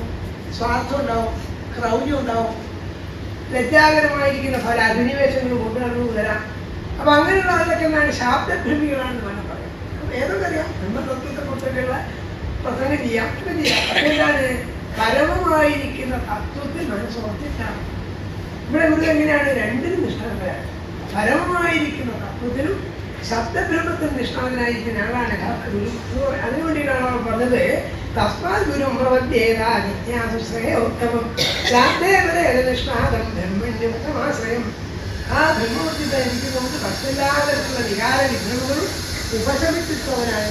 അയാളുടെ മനസ്സിലില്ല മറ്റ് കാമക്രോധാദികള് വിഭ്രമങ്ങളൊക്കെ ഉപശമിച്ചിരിക്കുന്നു. അവിടെ നിന്ന് ചെയ്യാൻ കഴിയും? യക്ഷാത്മദൈവം അമായ അനുഭത്യ എന്നുള്ള ഗുരുവിനെ മായം കൂടാതെ ഉപാസിച്ചിട്ട് അത്യന്തം ധർമ്മനിഷ്ഠമായിരിക്കുന്ന ജീവിതം കൊണ്ട് ഈ മായ തരണം ചെയ്യാനുണ്ട്. പിന്നെ പോലെ അതിനെ വിസ്തരിക്കാൻ ഇങ്ങനെ വിസ്തരിച്ചത് ലയാമ്മയ്ക്ക് വത്സയം ഭൂമേശ്വരാധികം ജീവനാരകന്റെ ലയ ഉണ്ടാവണം, ശ്രദ്ധ ഉണ്ടാവണം, മൈത്രി ഉണ്ടാവണം, സുഖിണ്ടാവണം. അല്ലാതെ കാർഷികമായിരിക്കുന്ന ഈ പരികല്പനകളൊക്കെ തലച്ചോറിന് വെറുതെ ഗ്രഹിച്ച് നടക്കാവുന്നതല്ല. പ്രായോഗിക ജീവിതത്തിൽ എന്ത് വേണം? സദാചാരനിഷ്ഠമൊക്കെ വേണം കൂടി പറയാൻ. ശൗരം, തപ, തിരിക്ഷ, മൗനം അതൊക്കെ പറഞ്ഞുള്ള വിഷയങ്ങളാണ്. സർവക്കാറ്റേശ്വരന്വേഷ്യാം കൈവല്യമണി കേരളം ദീക്ത നീലവതനം സന്തോഷം കേരളം. എന്തുകൊണ്ടാണ് സന്തോഷം ഉണ്ടാവണം? നമ്മൾ കേൾക്കുമെന്ന് രക്ഷിക്കും. ഒന്ന് കിട്ടാൻ സന്തോഷിക്കാനോ നമുക്ക് കിട്ടിയാനോ പോരാണ്. പറഞ്ഞോ എന്തുകൊണ്ടാണ് നമ്മൾ പൂർണ്ണനാണെന്ന് ബോധ്യമുണ്ടായി കഴിയുമ്പോൾ ഈ വരുന്നതിന് പോകുന്നതിനെ കുറിച്ചൊന്നും വലിയ ബുദ്ധിമുട്ടുണ്ടാവില്ല. അതൊക്കെ ഉണ്ടാവുന്നത് ഇങ്ങനെയൊക്കെയാണ് ഭക്തന്മാർ ലക്ഷണമാണ്. ശ്രദ്ധാം ഭാഗവതേ ശാസ്ത്രേ, ഭാഗവതാദി ശാസ്ത്രങ്ങളിൽ ഭഗവാനെക്കുറിച്ചുള്ള ശാസ്ത്രങ്ങളിൽ ശ്രദ്ധ. അതായത് എന്ത് വേണം? അന്യാവണ്യത്തരാവിഹി. മറ്റ് ശാസ്ത്രങ്ങളിലൊക്കെ നമ്മളോട് അനുകൂലിക്കാത്ത, നമ്മളോട് യോജിച്ചുവാത്ത ശാസ്ത്രങ്ങളോട് നിന്ദ ഉണ്ടാകരുത് എന്ന് വിളിക്കാം. നശിപ്പിക്കണ്ട. പലപ്പോഴും നല്ല ഭക്തന്മാരെ വിചാരിക്കില്ല. നിങ്ങൾക്ക് ഉദാഹരണത്തിന് ഭക്തി മാത്രമേ കേമായിട്ട് വിചാരിക്കുന്നു, അതിനോട് താല്പര്യമില്ലാത്ത ആളെന്ത് ചെയ്യുന്നു? മോശക്കാരായിരിക്കും. അങ്ങനെ വിചാരിക്കേണ്ട കാര്യമില്ല. അയാൾക്ക് ഓരോ വഴിയാണ്. എനിക്കിതാണ് ഹൃദ്യമായത്, എനിക്കിതാണ് ശക്യമായത്, എനിക്കിതാണ് പരിചയമായത്. ഞാൻ എന്ത് ചെയ്യുന്നു? വേറൊരാളുടെ മാർഗത്തെയോ വേറൊരാളുടെ ശാസ്ത്രത്തെ നിന്ദിക്കാൻ പോകാം. പലപ്പോഴും സാധിക്കില്ല. നമ്മൾ പറയാ ഇതേ എല്ലാവരും ഈ വഴിക്ക് വരും. കുട്ടി കൊണ്ട് ഓർമ്മപ്പെടുന്നത് പറയും. ഇവിടെ തന്നെ മുക്കണം വേറെ വയ്ക്കാൻ ഓർമ്മപ്പെടുത്താതെ ആണ് തകരാറേ. അവിടെ ബൈബിൾ സ്വീകരിക്കുന്നത് ഇതേ ഉള്ളൂ. ശരി, ഇത് മാത്രമേ വായിക്കുന്നുള്ളൂ, വേറെ നിലനിൽക്കില്ലാന്ന് പറയുന്നത്. അന്യത സ്ഥിതിവാദിന ഇത് രണ്ടാധ്യായം പറയുന്നത് മറ്റൊന്നും നിലനിൽക്കില്ല, ഇതേ ഉള്ളൂ എന്ന് പറയാൻ അങ്ങനെ വിചാരിക്കേണ്ട കാര്യമില്ല. ഇതാണ് താല്പര്യം. ഇത് വായിക്കാം. ഇതൊക്കെ എന്ത് വായിക്കാനാണ്? ഭാഗമല്ലേ ഇതൊന്നും വന്നിട്ട് മറ്റൊന്നും ചിന്തിക്കേണ്ട കാര്യമില്ല. ശ്രദ്ധാവന്യത. പിന്നെന്താണ്? ശാസ്ത്രയെ നിന്ദാവന്യതയാവി മനോവാക്കമ്മതന്റെ സത്യം ശബ്ദമാണി. സംഭവങ്ങൾ ആവർത്തി പറയാൻ ശവന്തമായിരിക്കുന്ന ഗുണങ്ങളുണ്ടാവണം. ഇതൊക്കെ ഉണ്ടെത്തി ആ മായ അതില്ലാണ്ടാവണം. ശ്രവണം കീർത്തനം. കാരണം എന്തുകൊണ്ടാണ് ഇല്ലാണ്ടാവും? മായ ഇല്ലാത്തതാണ്. ഭ്രമാത്മകമായ പരികല്പനയാണ്. അപ്പൊ സത്യവസ്തുവിന് മനസ്സൊത്തു കഴിയുമ്പോൾ അസത്യങ്ങളായിരിക്കുന്ന, അനിത്യങ്ങളായിരിക്കുന്ന എല്ലാ സംഗതികളും ഇല്ലാണ്ടാവും. അവിടെ പോയി മനസ്സിലാവില്ല. കാരണം നേരത്തെ നമ്മൾ അജ്ഞാനം, ഈ മായ അജ്ഞാനമാണ്. അജ്ഞാനത്തിന് സ്വന്തമായി നിലനിൽക്കുന്നില്ല. വെളുത്ത് വരും നിഴലില്ലാതാവുന്ന പോലെ ഇല്ലാണ്ടായിട്ടുണ്ട്. ഇതൊന്നൊക്കെയാണ് ഇതിനെ പറഞ്ഞത്. പരസ്പരാനുഗം. അത് കുറെ വിസ്തരിച്ചാ പറഞ്ഞത്. അങ്ങനെയുള്ള ഭക്തന്മാർ എന്ത് ചെയ്യുന്നു? പരസ്പരാനുഗഠനം. പലപ്പോഴുള്ള ആളുകൾ എപ്പോഴും നിങ്ങൾക്ക് അറിയാവുന്നതാണ്. അവർക്ക് പങ്കുവെക്കുന്നു, ഭഗവത് കഥകളെ പറ്റി കേൾക്കുന്നു, പറയുന്നു, അത് സന്തോഷിക്കുന്നു പറയാൻ. ഇതൊക്കെ എന്താ പറയാൻ കാരണം? മൊത്തം പ്രകാരം ഭാഗവതമത്തെ കുറിച്ചാണ്. ഭാഗവതന്മാർ ഇതൊക്കെയാണ് ചെയ്യേണ്ടതെന്ന് പറഞ്ഞാൽ ഇത് ഭാഗവതാൻ ധർമാൻ ശിക്ഷൻ. ഇങ്ങനെ ഭാഗവതങ്ങളെ പഠിക്കുകയും പഠിച്ചു വെച്ചാൽ മതി. പിന്നെ ചോദിച്ചു, നാരായണാഭിധാനस्य ബ്രഹ്മണ പരമാത്മന നിഷ്ഠാവർഷകലോകത്വം യോയഹി ബ്രഹ്മവിത്തമ. ആ ഭഗവാനില് നാരായണൻ അഭിധാനത്തോടുകൂടിയായ പ്രഥമമായിരിക്കുന്ന പരമാത്മാവായിരിക്കുന്ന ഭഗവാനില് നിഷ്ഠ വെക്കാതിരിക്കാതിരിക്കുന്നത് പലർക്ക് പറഞ്ഞിട്ടാണ്. അതായത് അവിടെ അന്നേരം വീണ്ടും പറഞ്ഞു സ്ഥിതിദ്ധവക്കളെ ഹേതുരസ്യ. ഈ സൃഷ്ടി സ്ഥിതി സമാനം പ്രളയം മുതലായിരിക്കുന്നതൊക്കെയും ഇനിയോ സ്വപ്നരാഗന സുഷുപ്തിക്കുക പ്രസിദ്ധ. 3 അവസ്ഥാവിശേഷങ്ങളാണ്. ജാഗ്രത, സ്വപ്നം, സുഷുപ്തി മുതലായതിന് അതിന് പുറത്തും ബഹിഷ്ഠാത്തിന് പുറത്തും ഒക്കെ ഇരിക്കുന്നത് ഭഗവാനെന്ന് അറിയൂ. അതുകൊണ്ട് എന്ത് ചെയ്യുന്നു? ഈ തത്വത്തിൽ മോദിക്കണം. ഇങ്ങനെ എന്താ ഓദിക്കേണ്ടത്? ആത്മാജാനനമരിഷ്യതിനെ ഈ ആത്മാധാരം ജനിക്കുന്നതല്ല, മരിക്കുന്നതല്ല.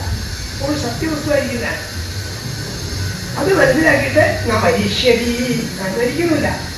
അങ്ങനെ മനസ്സിലാക്കിയിട്ട് എല്ലായ്പ്പോഴും എപ്പോഴും ഉള്ളതായിരിക്കുന്ന സത്യവസ്തുവാണ് ആ ബ്രഹ്മസ്വരൂപം ഭഗവാൻ മനസ്സിലാക്കും പറയാൻ. ഇത് അനേകരിക്കൽ പല പ്രകാരത്തിൽ പറഞ്ഞതാണ്. ഭഗവത്ഗീതയിലും അത് ഘടകഗീതയിലും ഒക്കെ പറയും. ഇത് മനസ്സിലാക്കുന്നത് അതുകൊണ്ടാണ് നമ്മൾ വിസ്തരിക്കേണ്ട കാര്യമില്ല.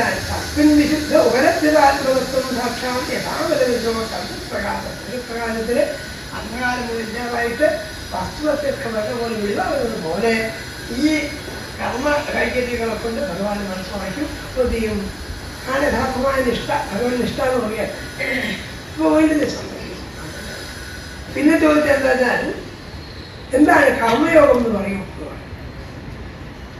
കുറച്ച് ക്ലേശമായ ഗതിയാണ്. അവിടെ എന്താ ചോദിയുടെ താല്പര്യമാണെന്ന് പറയാം. ഓരോ യോഗത്തിന് അർത്ഥം പറയാൻ ബുദ്ധിമുട്ടാണ്. അല്ല, കർമ്മയോഗം എന്ന് പറയുന്നത് യോഗത്തിന് പലതരത്തിൽ വിശേഷിപ്പിക്കും. കാരണം ഇത് പറയുന്നത് യോഗ കർമ്മസു ഔഷധം. കുശലമായിരിക്കുന്ന കർമ്മമാണ് ഈ യോഗം. പക്ഷെ സമർത്ഥമായി കർമ്മം ചെയ്താൽ കർമ്മയോഗം എന്ന് പറയാം. ഇങ്ങനെ സമർത്ഥമായി ചെയ്യാം. കർമ്മം ചെയ്യുന്നു, പക്ഷെ കർമ്മത്തിന്റെ കുടുക്കിൽ പെടുന്നില്ല. അതാണ് കത്തുക. അതെന്തിനാണ് പറയേണ്ടത്? എന്തിനാ അത് കർമ്മം ചെയ്യാണ്ടിരുന്നാൽ പോരെ, കുടുക്കപ്പെടാതിരിക്കാൻ? അത് പറ്റില്ല. അത് കർമ്മം ചെയ്യാണ്ട് കഴിച്ചുകൂട്ടാനാവില്ല. ഞാനും കർമ്മഗീതത്തിന് പറയുന്നത് ഒരു ജീവജാലത്തിൽ ഒരു നിമിഷം പോലും കർമ്മം ചെയ്യാതെ കഴിയാൻ സാധിക്കില്ല. നമ്മൾ ബാഹ്യമായ കർമ്മമൊന്നും ചെയ്തില്ലെങ്കിൽ ആന്തരികമായ കർമ്മങ്ങൾ നടക്കും. മനസ്സിലുണ്ടാവും, വിചാരങ്ങൾ ഉണ്ടാവും. ഇത് കർമ്മം പുറത്തുനിന്ന് നോക്കുന്നവന് ഞാൻ കൈയുള്ളവരാരൊന്നും ചെയ്തില്ലാന്നേ ഉള്ളൂ. പക്ഷെ ആന്തരികമായ കർമ്മങ്ങൾ നടക്കും. ഇപ്പൊ കർമ്മമില്ലാതെ ജീവിക്കാൻ പറ്റില്ല. കർമ്മം ചെയ്യാൻ എന്നാൽ കർമ്മം ചെയ്താലോ ചെയ്താൽ ചില കൊടുക്കുന്നുണ്ട്. എന്താ കൊടുക്കുന്നത്? സൽക്കർമ്മം ചെയ്താൽ സ്വർഗാദി ലോകങ്ങളൊക്കെ അനുഭവിക്കാം. അപ്പൊ അനുഭവിക്കാമെന്ന് പറയുമ്പോൾ അതിലേക്ക് നല്ലതല്ലേ നമുക്ക്. അതൊരു കൊടുക്കാൻ വേറെന്താണ്? ഈ സ്വർഗാദി ലോകം എപ്പോൾ നിലനിൽക്കില്ല. ഇപ്പൊ കിട്ടിക്കൊണ്ടിരിക്കുന്ന ഒരു ആനുകൂല്യം, കിട്ടിക്കൊണ്ടിരിക്കുന്ന ഒരു സുഖവസ്തു ഇല്ലാതായ സങ്കല്പമില്ല. സ്വർഗം എപ്പോൾ നിൽക്കാൻ കഴിയില്ല. അല്പകാലേ ഉള്ളൂ. പുണ്യം തീരുമ്പോൾ കാലിക്കൻ്റെ വിടണം. പിന്നെ ഗുണം പറഞ്ഞില്ലേ, ക്ഷീണേ പുണ്യേ മത്യലോകം വസന്തി നിത്യലോകം. പുണ്യങ്ങളൊക്കെ ക്ഷയിച്ചു കഴിഞ്ഞാൽ ഈ ലോകത്തേക്ക് വരണമെന്ന് 100 കണക്കിന് യാഗം ചെയ്തു, ഭക്തികൾ ചെയ്തു. അതിന്റെ ഫലമായിട്ട് സ്വർഗാനുഭവം കിട്ടാം.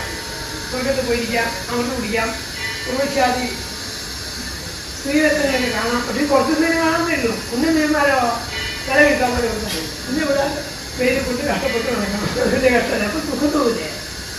അപ്പൊ കർമ്മം ചെയ്താൽ സ്വർഗം കിട്ടുന്നില്ലല്ലോ. സ്വർഗം ശാശ്വതമായ സ്ഥാനമല്ല, ജ്ഞാനപ്രകാശം കൊണ്ടേക്കും സാധിക്കുള്ളൂ. അപ്പോ പുണ്യം ചെയ്ത് കഴിഞ്ഞാൽ എന്നാൽ പാപം ചെയ്യാത്താലോ നിലവും കിട്ടും. അത് കിട്ടണം. അപ്പൊ കർമ്മം ചെയ്ത് വന്നാലും ഇരുതല മുട്ട വാട് പോലെയാണ്. ചെയ്തില്ലെങ്കിൽ കഴിച്ചുകൂട്ടാണ്. ചെയ്താലോ അതൊരു നല്ല കർമ്മമാണ്. പിന്നെ ചെയ്യും. അപ്പൊ കർമ്മം ചെയ്യേ വേണം.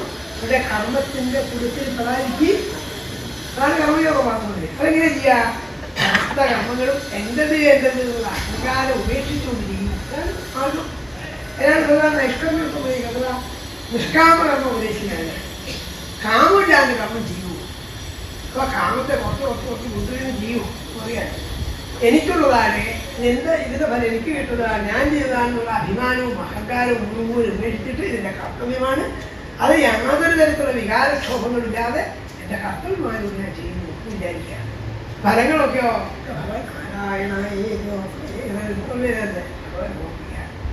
ഇത് സാധിക്കുമെന്ന് ചോദിച്ചാൽ സാധിക്കാൻ ഒന്നും ഇങ്ങനെയുള്ളൂ. നമ്മളെന്ത് വെച്ചാൽ ഈ നല്ല കാര്യങ്ങൾ പറയുമ്പോൾ മാത്രമേ സാധിക്കുമെന്ന് ചോദിക്കാറുള്ളൂ. ബാക്കി മോഹങ്ങളൊക്കെ ഉണ്ടാകുമ്പോൾ എനിക്ക് സാധിക്കുമെന്ന് നോക്കുമോ? എല്ലാവർക്കും നല്ല ഭാര്യ കാണുന്നുണ്ട്, സമ്പത്ത് കാണുന്നുണ്ട്, മക്കൾ നേരെയാവുന്നതിനും ഒക്കെ ഉണ്ട്. ഇതൊക്കെ സാധിക്കുമോ? സാധിക്കുന്നിട്ടാണ് വിചാരിക്കുന്നത്. അതിനൊക്കെ നമുക്ക് കാംക്ഷയുണ്ട്. നല്ല കാര്യം ഞാൻ പറയുന്നത് അതിന് വലിയ കാംക്ഷയില്ല. അവിടെ ഇതൊക്കെ ഉണ്ടോ സാധിക്കുന്നുണ്ടെങ്കിലുകൊണ്ടാണ്. അപ്പൊ ഇച്ഛ ഉണ്ടാവണം. നിങ്ങൾക്ക് ഇച്ഛാശക്തി ഉണ്ടെങ്കിൽ അതിന് വഴിയുണ്ടാവും. അപ്പൊ ഒരു കാര്യം നേടേണ്ടതാണ് ഉറപ്പിച്ചു കഴിഞ്ഞാൽ അതിന്റെ മാർഗം തെളിഞ്ഞു വരും. ഇത്രയുള്ളൂ. അതാണ് കർമ്മയോഗ വാസ്തവത്തിന്.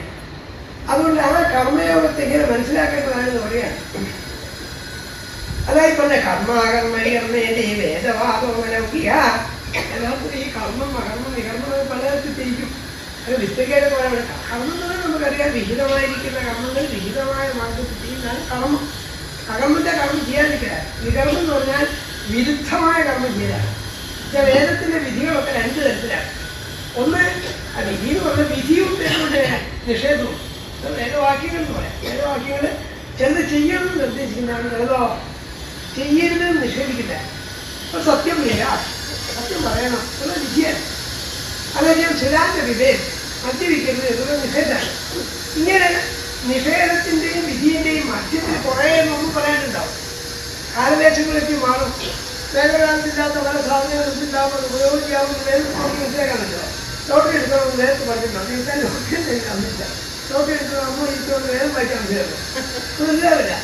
പേസ് തൊട്ടാ കൈ വേണം, പേസ് വേദത്തിൽ പറഞ്ഞിട്ടുണ്ടോ? അതിട്ടാണ്. അപ്പൊ അതൊക്കെ വൃത്തികൾക്ക് ചെയ്യണം. അപ്പൊ ഈ നിഷേധത്തിന്റെ വിധിയിൽ എടുക്കുന്ന കാര്യങ്ങളൊക്കെ നമ്മളെ പ്രത്യേകനുസരിച്ചാണ് നമ്മൾ ചെയ്യുന്നത്. ഒക്കെ ഇതിൽ വേദപുസ്തകത്തിന് ആശ്രയിക്കാൻ കഴിയില്ല. വേറെ കാര്യം പറഞ്ഞത് അതുകൊണ്ട് ആത്മലിംഗാനി നിഷ്പദ്യപ്രോചരാസനം.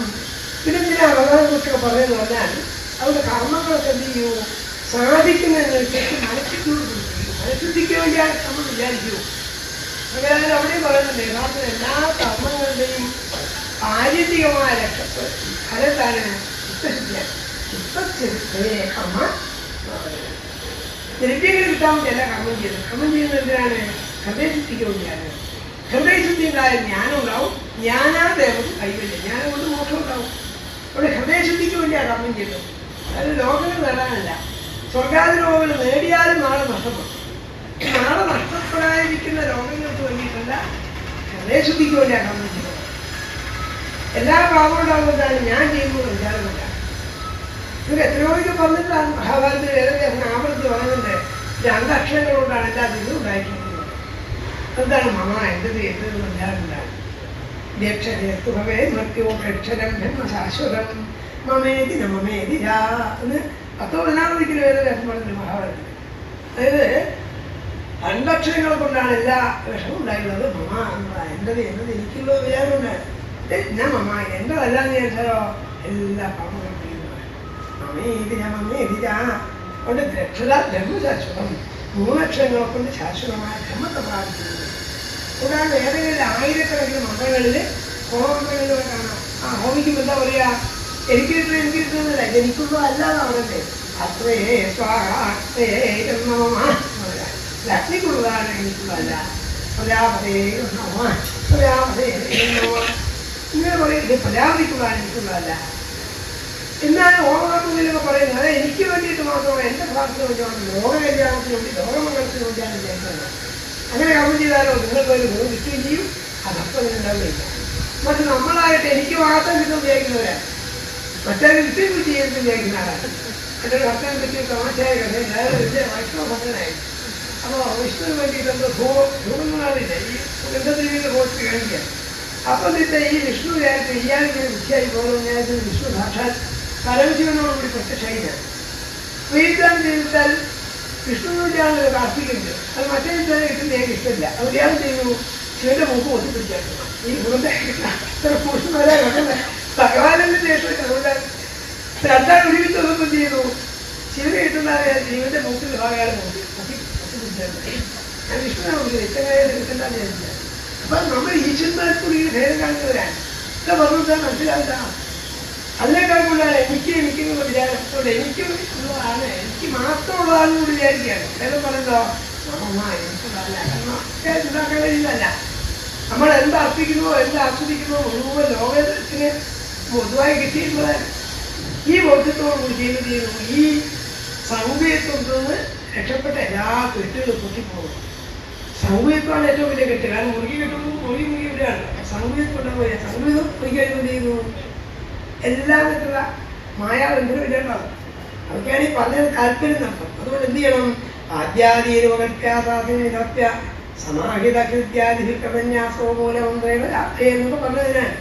ഇങ്ങനെയൊക്കെയുള്ളതാണ് എന്ത് ചെയ്യുന്നത് യഥാർത്ഥമായ അതാണ് കർമ്മയോഗം എന്ന് പറഞ്ഞാൽ. ഇതൊക്കെ ഗീതയിലൊക്കെ പറഞ്ഞില്ല, ഞാൻ പറഞ്ഞത് ഗീതയാണെന്ന് പറഞ്ഞതല്ല, ഓടിക്ക് പറഞ്ഞതിനെ ആവർത്തിക്കുകയാണ്. അപ്പൊ യഥാർത്ഥത്തിൽ കർമ്മയോഗം എന്താണ്?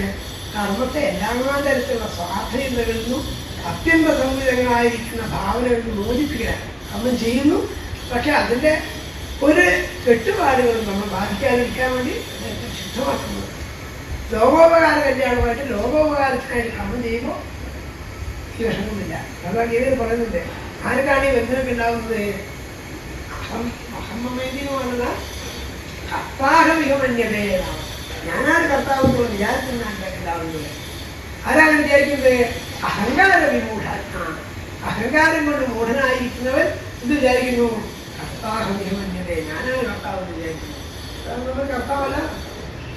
പിന്നെ എന്താ നമ്മള് അപകടകരം മുതൽ നമുക്കാണ് വിചാരിക്കുന്നത്. എനിക്കിത് ചെയ്യാൻ കഴിയും ഭഗവത്കാര്യം കൊണ്ട് പറഞ്ഞാൽ അങ്ങനെയല്ല നമുക്ക് തോന്നുന്നത്. ജ്ഞാനപ്രകരണങ്ങളിൽ പോലും രാജ്യത്തെ ഭാഗമായിട്ട് രാജ്യത്തെ ചെയ്തിട്ട് ഇരിക്കുന്നവർ കിട്ടിയിട്ടുണ്ട്. നിങ്ങൾക്ക് വിചാരത്തിനെ പറ്റിയും ഭക്ഷണം. അപ്പൊ ഈ അഹന്ത ഇങ്ങനെ വർദ്ധിച്ചു എന്ത് ചെയ്യുന്നു? ഇതിന്റെ കാരുണ്യവും ഇതിന്റെ മഹത്വം മുഴുവൻ പറഞ്ഞു പോകാൻ.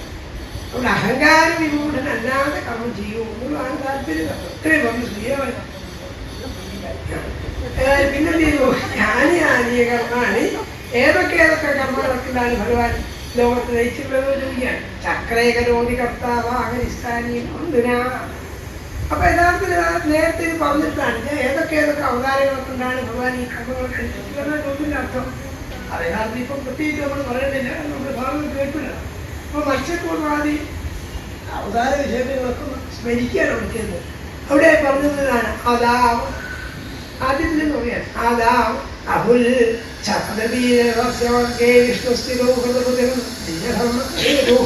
ഭഗവാൻ എന്ത് ചെയ്തിരിക്കുന്നു? ആദ്യകാലം മുതൽ ബ്രഹ്മാനാശ്രയിച്ചിട്ട് സൃഷ്ടികർമ്മങ്ങളൊക്കെ ചെയ്തു പറയാൻ പ്രതീയത്തിലൂടെ പറഞ്ഞു, കർത്തത്തിൽ പറഞ്ഞു ക്ഷണദേവനായിട്ട് ഭഗവാൻ അവതരിച്ചു.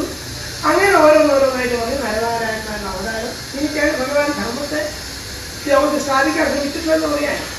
പിന്നെ മഹാബലിയെ വെക്കാൻ വേണ്ടി വാമനായിട്ട് വന്നത്. ഇങ്ങനെ ഓരോന്നോരോന്ന് പറഞ്ഞിട്ട് പറഞ്ഞു യഥാർത്ഥത്തിൽ ഈ കലിയുഗത്തിന് അദ്ദേഹത്തിനൊക്കെ എന്താ ചെയ്യുന്നത്? ആ ഭഗവാനെ രാമനായിട്ട് കൃഷ്ണനായിട്ട് ഒന്നിച്ച് ഉപാസിക്കാതെ വേണ്ടത് എന്ന് പറയാൻ പിന്നെ ചെയ്തത്. ഇങ്ങനെ അത് വിസ്തരിക്കാത്തതുകൊണ്ട് നമ്മൾ നേരത്തെ കേട്ടിട്ടാണ്. അവസാനം പറഞ്ഞു ഏവം വിധാനികമാണ് ജന്മാനി ജഗത്പതേ. അപ്പൊ കുറെ എണ്ണി പറഞ്ഞു എന്ന് വിചാരിച്ചിട്ട് ഇത് മാത്രമേ ഉള്ളൂ വിചാരിക്കേണ്ടതാണ്. ജഗത്പതിയായിരിക്കുന്ന ഭഗവാന്റെ കർമ്മങ്ങള് അനവധിയുണ്ട്. ഇവരെന്ത് ചെയ്യുന്നു? ആ സജ്ജനങ്ങള് അതിന് സുന്ദരമായി വർണ്ണിക്കുന്നു, കീർത്തിക്കുന്നു. അങ്ങനെ എന്ത് ചെയ്യുന്നു? കർമ്മത്തിന്റെ കെട്ടുപാടുകളിൽ നിന്ന് വിമുക്തരാകുന്നത്. ഇവനെ ചോദിച്ചു, എന്റെ ഒന്നിവിടെ ബാക്കിയുള്ളൂ. ഭഗവന്തൻ അഭിപ്രായവും അല്ലെങ്കിൽ ആത്മവിശ്വാസം. ഭഗവാനായിരിക്കുന്ന ശ്രീഹരിയെ ഭജിക്കാത്തവരുടെ സ്ഥിതി എന്താണ്? അപ്പോൾ സങ്കീർണമായ ബുദ്ധിയാണ്. ദേശം അശാന്തകാമാണ്. ഇവരൊക്കെയുള്ളവരാണ് അശാന്തകാമന്മാരാണ്. അശാന്തകാമ കാമങ്ങൾ ശമിച്ചിട്ടാത്തവരാണ്. പേർക്ക് വേറെ ഒന്നിന് വേറെ 10 പിള്ളേർക്ക് കാമം ഇങ്ങനെ വർദ്ധിക്കുന്നു. അവരുടെ സ്ഥിതി എന്താണ്? നമുക്കിതിനകത്ത് ഓരോ കാര്യം കഷ്ടം തന്നെയാണ് ആദ്യം പറയുന്നത്. കാരണം എന്താണ്? കാമങ്ങൾ തീരില്ലാത്ത എപ്പോഴും കഷ്ടമല്ലേ? എന്ത് കിട്ടിയാലും തീരില്ലാത്ത കിട്ടിയാൽ തീരുന്നില്ലേ സമാധാനം കിട്ടുന്നവരെ ഉണ്ടാവും. പിന്നെ കിട്ടിയാൽ എന്ത് ചെയ്യുന്നു? 10 കിട്ടിയാൽ 100 കിട്ടുമ്പോൾ 100 കിട്ടിയാൽ എടുക്കുന്നു. 100 എടുത്ത് കളിക്കാൻ പോകുമ്പോൾ 1000 മുന്നേക്കാണോ 1000 അങ്ങനെ 8 ദിവസം അത് പോരാന്നാവും. ഇങ്ങനെ വിചാരിക്കുന്ന ആൾക്കാരാണ് അശാന്തകാമാണ്. കാമം ഉണ്ട് എന്നുള്ള മാത്രമല്ല, കാമം എന്താണ്? അശാന്തമാണ്. അതിന് സമാധാനം ഉണ്ടാവില്ല. അങ്ങനത്തെ ഒരു കാര്യം കഷ്ടമാണ്. ഇങ്ങനെ പറയാണ് ആർക്കാണോ ഭഗവത് കീർത്തനങ്ങൾ ദൂരെയായിരിക്കുന്നത് ഭഗവത് കീർത്തനങ്ങൾ അവർ അകന്നു നിൽക്കുന്നവരാണ്. അവരെങ്ങനെയുള്ളവരാണ്? അനുഗമ്യരാണ്. സങ്കടത്തുള്ളതാണ്. അവരെ ദേഷിക്കോ നിന്ദിക്കോ പരീക്ഷിക്കല്ല നമ്മൾ എന്താണ് കഷ്ടം. അവർക്ക് ഭഗവത് വലിയ താല്പര്യം ഉണ്ടാവുന്നില്ലല്ലോ എന്ന് സങ്കടം നോക്കുക. അനുഗമ്യന്മാരാണ്. അവിടെ പറഞ്ഞു കർമ്മണ്യകോപിത ശ്രദ്ധ മുഖ പണ്ഡിതമാണ്. എങ്ങനെയുള്ളവരാണ്? കർമ്മണി അഹോപിത. സമർത്ഥന്മാരല്ല. കർമ്മങ്ങൾ വെള്ളമൊഴിക്കുക സമർത്ഥമുള്ളവരല്ല, ശ്രദ്ധന്മാരാണ്. മൂർഖ മുഖത്തെ ബുദ്ധിനാണ്. ഒരാളെ പോലെ ദുഷ്ടമർത്ഥമില്ല. മൂർഖ പണ്ഡിതമാന്യ. പണ്ഡിതന്മാരാണ്, ഭാവിക്കുന്നവരാണ് പണ്ഡിതമാന്യ. ഇനിയോ പകന്തിരാട് കണ്ണൂടായ അവരെ വേദോന്നതായ വാക്കുകൾ പറയുന്നു. എന്താ ഈ പറയാൻ താല്പര്യത്തെ? വേദങ്ങളിൽ പല കർമ്മങ്ങളെ യജ്ഞങ്ങളൊക്കെ പ്രതിപാദിച്ചിട്ടുണ്ട്. ഈ മൂഢന്മാർ വിചാരിക്കും അതാണ് പരമെന്ന് വിചാരിക്കുന്നു. വേദം ഈ യജ്ഞങ്ങളെയും കർമ്മങ്ങളൊക്കെ നിർദ്ദേശിച്ചതിനാണ് കർമ്മങ്ങളിൽ നിന്നും മോചനം നേടാനും കർമ്മങ്ങൾക്ക് ഉപരിയെത്താനും വേണ്ടിയാണ്. അതിന്റെ ഉള്ളിൽ ആളല്ല. പക്ഷെ ഈ പണ്ഡിതമാനികളായിരിക്കുന്ന ആളുകള് ഇത് മാത്രമേ ഉള്ളൂ, ഓരോ വേണ്ടാന്ന് പറയുന്നത്. അതാണ് നേരത്തെ പറഞ്ഞത്. ഭഗവാൻ ഗീതയിൽ പറഞ്ഞതാണ് ഞാന്യതസ്ഥിതി വാങ്ങിന വേറൊന്നും ഇതേ വേണ്ടു പറയും. അങ്ങനെയുള്ള ആളാണ്. അവരെന്ത് ചെയ്യുന്നു? പദന്തിരാടുകാൻ മൂടായ മധ്യാവി കേൾക്കുക. അവരെങ്ങനെയുള്ളവരാണ്? രജസ മോഹസങ്കൽപ്പ കാമുക അഭിമന്യവ.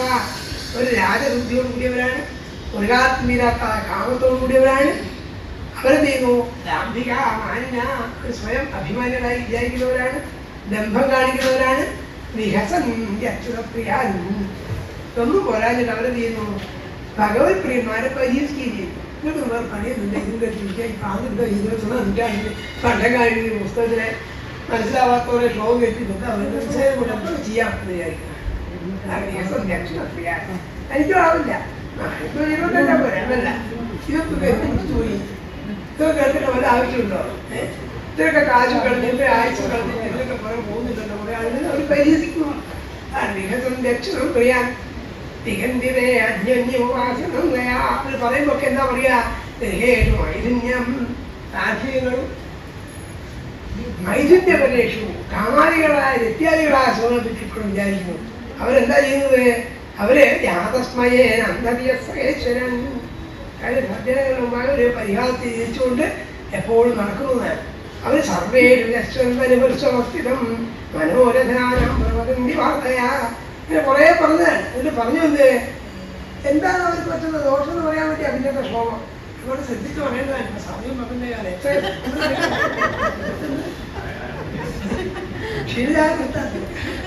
അപ്പൊ അത് ആശ്രമമുള്ള പ്രതിജ്ഞാണ്. അതായത് എന്താ പറയുന്നത് വെച്ചാൽ ലോകത്തിലെ കർമ്മങ്ങൾ വേദത്തിൽ ഉപദേശിച്ചതാണ് ഇവർ പറയുന്നത്.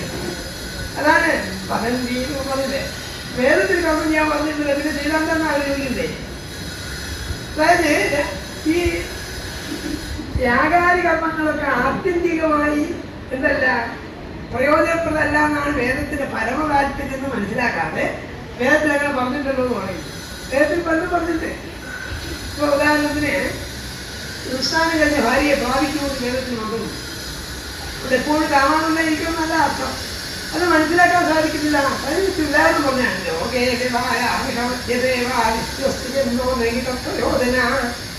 അതിന് താല്പര്യം ചെയ്തിട്ടുണ്ട്. എന്താ പറഞ്ഞത്? ലോകത്തിലെ ചില നിർദ്ദേശങ്ങളൊക്കെ പരിമിതമായ അർത്ഥത്തിലോ അല്ലെങ്കിൽ യഥാർത്ഥത്തിലോ മനസ്സിലാക്കാൻ സാധിക്കണം. എന്താ പറഞ്ഞ ഉപദേശങ്ങൾക്കൊക്കെ ഉദ്ദേശം എന്താണ്? എന്തിനാണോ മനുഷ്യന് ഭ്രമാത്മകതയുള്ളത്, എന്തിനാണോ മനുഷ്യന്റെ മനസ്സ് കൂടുതൽ ആസക്തമാകുന്നത്, ആ ആസക്തിയെ പിന്തിരിപ്പിക്കാനാണ് ഉപദേശം. ആസക്തി വർദ്ധിപ്പിക്കാനല്ല. എന്താ പറയുക? അത് ചില കാര്യങ്ങൾ ഉപദേശിക്കേണ്ട ആരും ചെയ്തു. ഇപ്പൊ വിശക്കും ആഹാരമെങ്കിൽ ഉപദേശിക്കണം. ഇപ്പം പറഞ്ഞോളൂ അവരെങ്കിൽ ദൈവപ്രേരണയാണ്. അതിനെപ്പറ്റി പറയാമല്ലോ. ദേവാലയത്തെ രതിക്കില്ലേ സ്ത്രീപുരുഷന്മാരിലുള്ള കാമാസക്തി ആരും ഉപദേശിക്കേണ്ട കാര്യമില്ല. 10-15 വയസ്സായിട്ട് ഉപദേശിച്ചു കാണിക്കണം ഉപദേശിക്കണം. അതുകൊണ്ടുള്ള ദോഷങ്ങളൊക്കെ അറിഞ്ഞാലും എത്രയോ ആളുകൾ കാമന്മാരായി നശിച്ചു പോയി എന്നറിഞ്ഞാലും അത്തരം വ്യക്തികൾ നാല് ഒഴിഞ്ഞു കിട്ടില്ല. അതിന് ഉപദേശം വേണം. അവര് മദ്യപിച്ചുകൊണ്ട് ഉപദേശിക്കണം. മദ്യപിക്കുന്നതിന് ആചാര്യന്മാർ ആയിരക്കണക്കിന് ആചാര്യന്മാരെ ചരിത്രത്തിൽ ഇത്രയും കാലത്തിൽ ഉപദേശിച്ചു. ചിലതിൽ ആൾ വേണ്ടാന്ന് വെച്ചിട്ടുണ്ടോ? അപ്പൊ ചിലതിൽ നിന്ന് ഉപദേശം വേണ്ടാന്ന് പറയാൻ. എന്തിനാ ഉപദേശം വേണ്ടാത്തത്?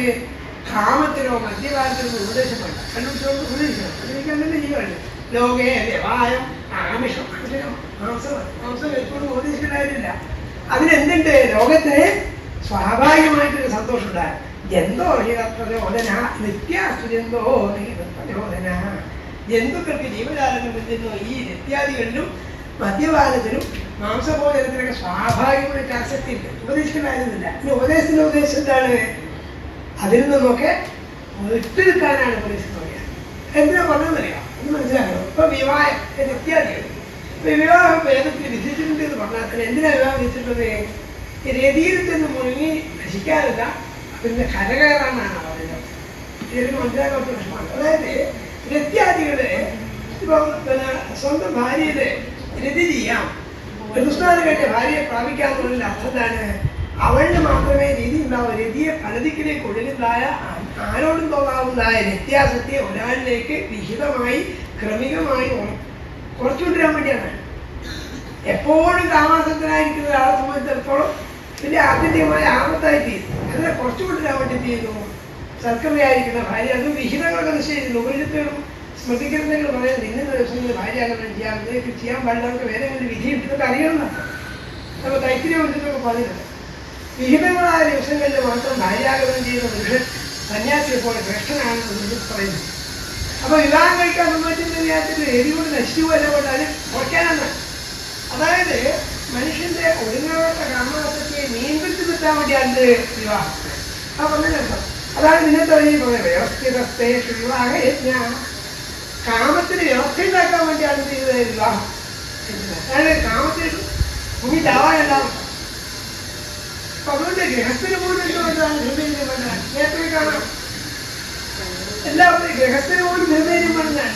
ഗൃഹസ്ഥന്റെ ബ്രഹ്മചര്യവും സന്യാസിയുടെ ബ്രഹ്മചര്യവും ബ്രഹ്മചാരിയുടെ ബ്രഹ്മചര്യവും ഒന്നുവരെ. ഗൃഹസ്ഥന്റെ ബ്രഹ്മചര്യം നേരത്തെ ഉള്ളതുപോലെ വിഹിതമായ ദിവസങ്ങളിൽ ക്രമികമായിരിക്കുന്ന നിയന്ത്രണത്തോടു കൂടിയിരിക്കുന്ന കാമസ്ഥാനം. കന്യാധികമോ സ്ത്രീകൾക്കുള്ള ധാരണ, സ്ത്രീകളുടെ ഇഷ്ടങ്ങളാണ്, സ്ത്രീകൾക്ക് സംസാരിക്കുക, ഇതൊക്കെ ഒഴിവാക്കുന്ന നഷ്ടങ്ങൾ വരുന്നു. അപ്പൊ എന്താ ഇവിടെ പറഞ്ഞത്? അതുകൊണ്ട് വേദം വിധിച്ചിട്ടുണ്ടെന്ന് വെച്ചിട്ട് എന്ത് ചെയ്യുന്നത്? അത് ചെന്ന് നശിച്ചല്ല പറഞ്ഞാൽ അതുപോലെയാണ് മാംസം പോലെ. ഇപ്പൊ യജ്ഞം പശുവിനെ കൊന്നു കഴിഞ്ഞാൽ അതിന്റെ മാംസം എന്ത് ചെയ്യാം? പ്രസാദമായി കഴിക്കാമെന്ന് വിധി. അതെന്തിനാ വിധിച്ചത്? മാംസത്തോടുള്ള പൊടി കുറച്ചുകൊണ്ടിരാനാണ്. അതായത് മാംസം കഴിക്കുന്നത് എന്ത് ചെയ്യണം? വേദത്തിന് യജ്ഞത്തിന് ഹോമിച്ചതിന്റെ അംശമേ കഴിക്കാവെന്ന് പറഞ്ഞാൽ ഈ ഒരു കഷ്ടം മാംസം കിട്ടാൻ വേണ്ടി യജ്ഞം ചെയ്യും. വലിയ എളുപ്പമല്ല. അനവധിയാക്കാൻ സഹായം വേണം, സമ്പത്ത് വേണം, കങ്കാറിന്റെ മാണവ് വേണം. ഇങ്ങനെയൊക്കെ ചെയ്തിട്ട് ഒരു കഷ്ടം മാംസം തിന്നുന്നതിന് വെള്ളം കിട്ടാൻ തരും. ഇല്ലേ? അത് കുറയ്ക്കാൻ വേണ്ടിയാ പറഞ്ഞതാണ്. വ്യവസ്ഥിതസ്തേഷു വിവാഹയജ്ഞ പറഞ്ഞതാണ്. അതുപോലെയാണ് സുരാഗ്രഹയിൽ ആസ്വദിക ഇഷ്ട അതിന് നിവൃത്തി ഉണ്ടാക്കാൻ വേണ്ടിയാണ്. ഇപ്പൊ സോമപാനം എന്ന് പറയുന്നത് വേദത്തിൽ വിളിച്ചിട്ടുണ്ട്.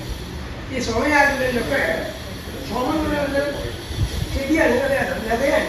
അത് ഇടിച്ചു പിടിച്ച് നെയ്യുന്നതാണ് സോമരസം എന്ന് പറയുന്നത്. ആ സോമരസം കഴിക്കാൻ വേദത്തിൽ വിധിയുണ്ട്.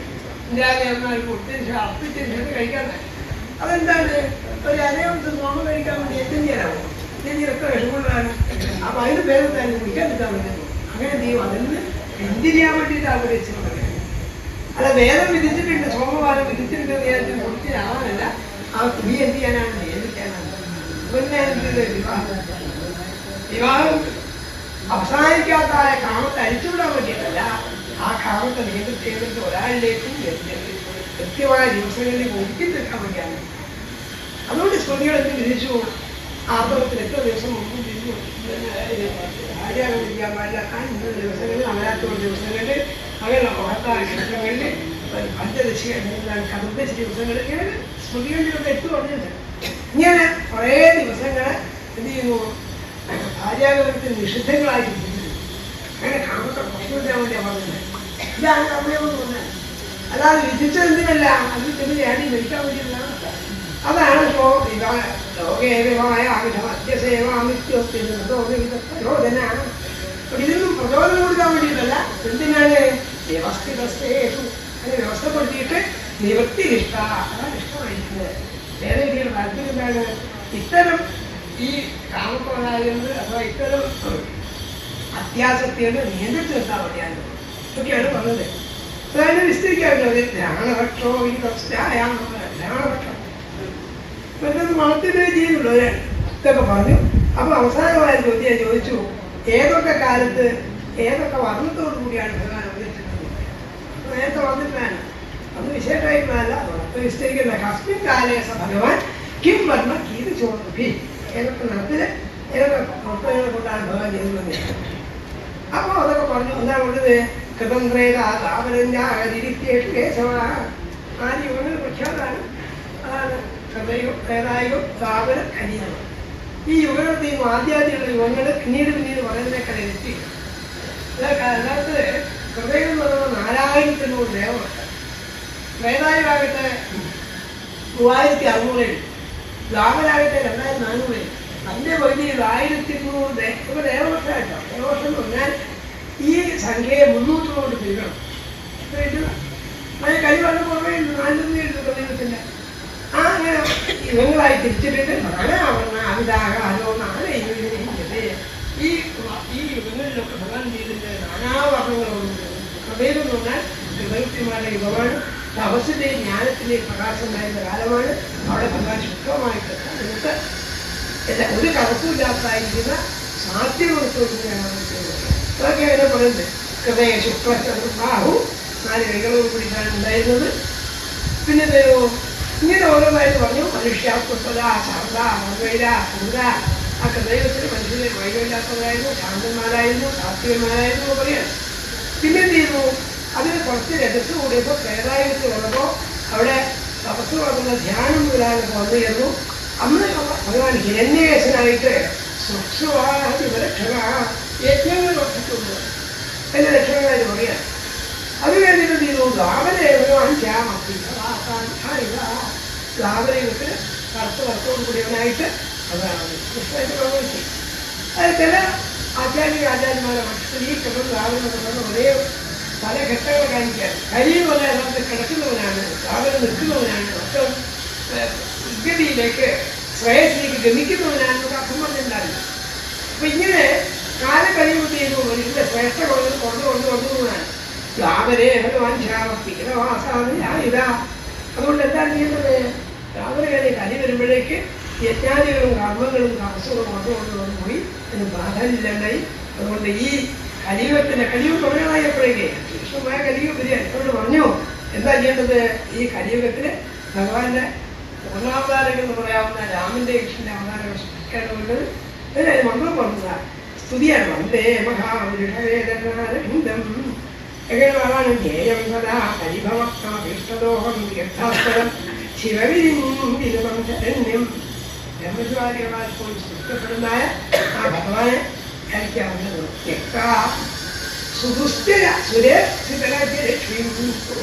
ദേവന്മാര് പോലും മോഹിക്കുന്നതായ രാജ്യഭോഗങ്ങളെ മുഴുവൻ ഉപേക്ഷിച്ചിട്ട് അച്ഛന്റെ വാക്ക് പാലിക്കാനായിട്ട് കാത്തിരിക്കുമല്ലാണ്. അതിനെപ്പറ്റി പറയാൻ അങ്ങനെയുള്ള ഭഗവാനെ അവസരം നമ്മൾ കലിയുഗത്തിലെ ഏറ്റവും പ്രധാനപ്പെട്ട എന്താണ്? ഭഗവാൻ വിചാരിക്കാൻ വേണ്ടുന്നത് ഇങ്ങനെ ഇതൊക്കെ പറഞ്ഞു കഴിഞ്ഞു. അങ്ങനെ ചെയ്തു കഴിഞ്ഞാലോ എല്ലാ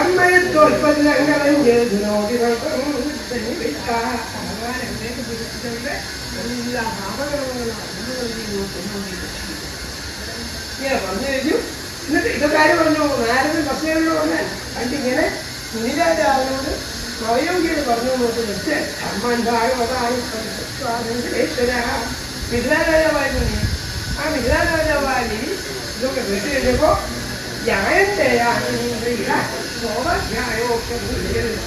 ജയന്തിയുടെ മക്കളായിട്ടാണ് ജനിച്ചത്. പഞ്ചോട്ട് പറഞ്ഞത് ശബദേവൻ ഇന്ദ്രന്റെ കുട്ടിയായ ജയന്തിയാകെന്ന് പറഞ്ഞിട്ട് അതുകാലം ജയന്തയാൻ ആ ജയന്തിയുടെ മക്കളായിരിക്കുന്ന ഈ മറ്റുമാരിയെ ഉപദേശിച്ചു. അത് കേട്ട് കഴിഞ്ഞപ്പോൾ ആ നീരാജാവ് ചെയ്തു എല്ലാ അസുബോധമുള്ളതായിട്ടൊന്നും. അതുകൊണ്ട് നിങ്ങൾ ചെയ്യൂ യമയോ ദമ്പത്തിയോ അന്യകൻ സത്ദേവനോട് ദേവചേറ്റാ പറഞ്ഞത് നിങ്ങളാകട്ടെ ദമ്പതികളായ നിങ്ങൾ ആ ഭഗവാനത്തിന്റെ പുത്രനായി ജനിച്ചിട്ട് അനുഗ്രഹീതരായിരിക്കും. പുത്രനാ ഭഗവത് ഭഗവാൻ ഈശ്വരോ ഹരി സമസ്തത്തെ ഹരിക്കുന്നവനായ പാപങ്ങളെയും പാപവാസനകളെയും മുഴുവൻ ഹരിക്കുന്നവനായ ഭഗവാൻ നിങ്ങൾക്ക് മൊത്തമായി ജനിച്ചുകൊണ്ട് നിങ്ങൾക്ക് ഒരു വിഷമം ഉണ്ടാവില്ല. നിങ്ങൾ ശ്രമിക്കേണ്ട കാര്യമില്ലാന്ന് ഉപദേശിച്ചു. അതുകൊണ്ട് നിങ്ങൾ എന്താ ചെയ്യേണ്ടുള്ളൂ? മാപത്യ ബുദ്ധിവകൃത കൃഷ്ണേ ഭഗവാൻ ഈശ്വരേ. ഇനിയെങ്കിലും ആ ഭഗവാനായ കൃഷ്ണനാണ് ഈ മകനായി ജനിച്ചിരിക്കുന്നത് പറഞ്ഞിട്ട് ഭഗവാന്റെ ബുദ്ധി വരിക്കരുത്. മത്യബുദ്ധി ഉണ്ടാകും. എന്റെ മക്കളാണെന്നുള്ള ഉത്തരം ബുദ്ധിയുള്ള ആ ബുദ്ധി മായ മനുഷ്യഭാവേന ഓരയിച്ചു. ഇങ്ങനെ ഇത് വെച്ച് കഴിഞ്ഞപ്പോ ആ വസുദേവനും ദേവയ്ക്കും എല്ലാം മോഹമില്ലാണ്ടായില്ല. ദേവഗീത മഹാഭാഗ ജഗതുർമോഹമാണ്. ഈ ഉപദേശം വിട്ട് കഴിഞ്ഞപ്പോ വസുദേവനും ദേവയ്ക്കും എല്ലാം മോഹം. മിഥ്യാഭിമാണ്. അയാളുടെ പോലെ ആഗ്രഹമല്ല മോഹം. സത്യം എന്താണ്? അസത്യം എന്താണ്? വൈരാഗ്യമായ മുക്താവസ്ഥയാണ് മോഹം. അതില്ലാതായില്ല. നമുക്കിത് മൊത്തം വാഴ്ച വാശി കിട്ടാനില്ലാണ്ടാവില്ല. ഇത് വാശി കിട്ടും പിന്നെന്തായില്ല. അതുകൊണ്ട് ഈ ഭാഗമല്ല ധേയമാണ്. ഇത് പറഞ്ഞുകൊണ്ടാണ് യഥാർത്ഥത്തിൽ ഏകാഗ്രത്തിന്റെ വലിയൊരു ഭാഗം എടുക്കുന്ന സാക്ഷാൽ ഭഗവാൻ നേരിട്ട് ഉദ്ദേശിച്ചില്ല, ഉദ്ധവനെ ഉദ്ദേശിച്ചില്ല. അത് 7ാമത്തെ അധ്യായം കാലം പ്രവംശം കുടിക്കാൻ എത്രയും നേരം കിട്ടുന്നില്ല. നമസ്കാരം. കാരണം നമ്മളിതൊക്കെ പറയുന്നത് അങ്ങനെ വളരെ കൃത്യമായി പറഞ്ഞു വെച്ച് സിലബസ് അനുസരിച്ച് പറയില്ല. എന്നിട്ട് അതിൻ്റെ തോന്നിവാസമല്ല ഇതെന്താ തൽക്കാലം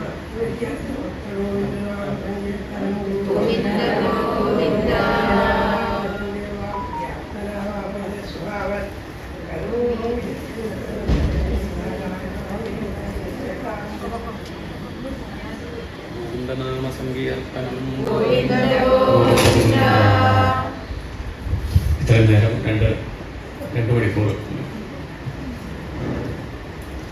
ഭാഗവതധർമ്മത്തെ പറ്റി ചുരുക്കേണ്ടത് ചുരുക്കിയും വിസ്തരിക്കേണ്ടത് വിസ്തരിച്ചും വേണ്ടതുപോലെ പറഞ്ഞു തന്ന ആയിടകേശവ നമ്പൂതിരി അദ്ദേഹത്തിൻ്റെ ജ്ഞാനാമൃത കുടുംബത്തിൻ്റെ ഈ ഒരു ജ്ഞാനത്തിനൊരു വില കൽപ്പിക്കുന്നുണ്ട് എന്നുള്ള ഭാവത്തിൽ നമ്മളൊരു ദക്ഷിണ സമർപ്പിക്കണം. എല്ലാവർക്കും വേണ്ടി എല്ലാവരും ഹരേരാമ മന്ത്രം ഉച്ചത്തിൽ ജപിക്കുക.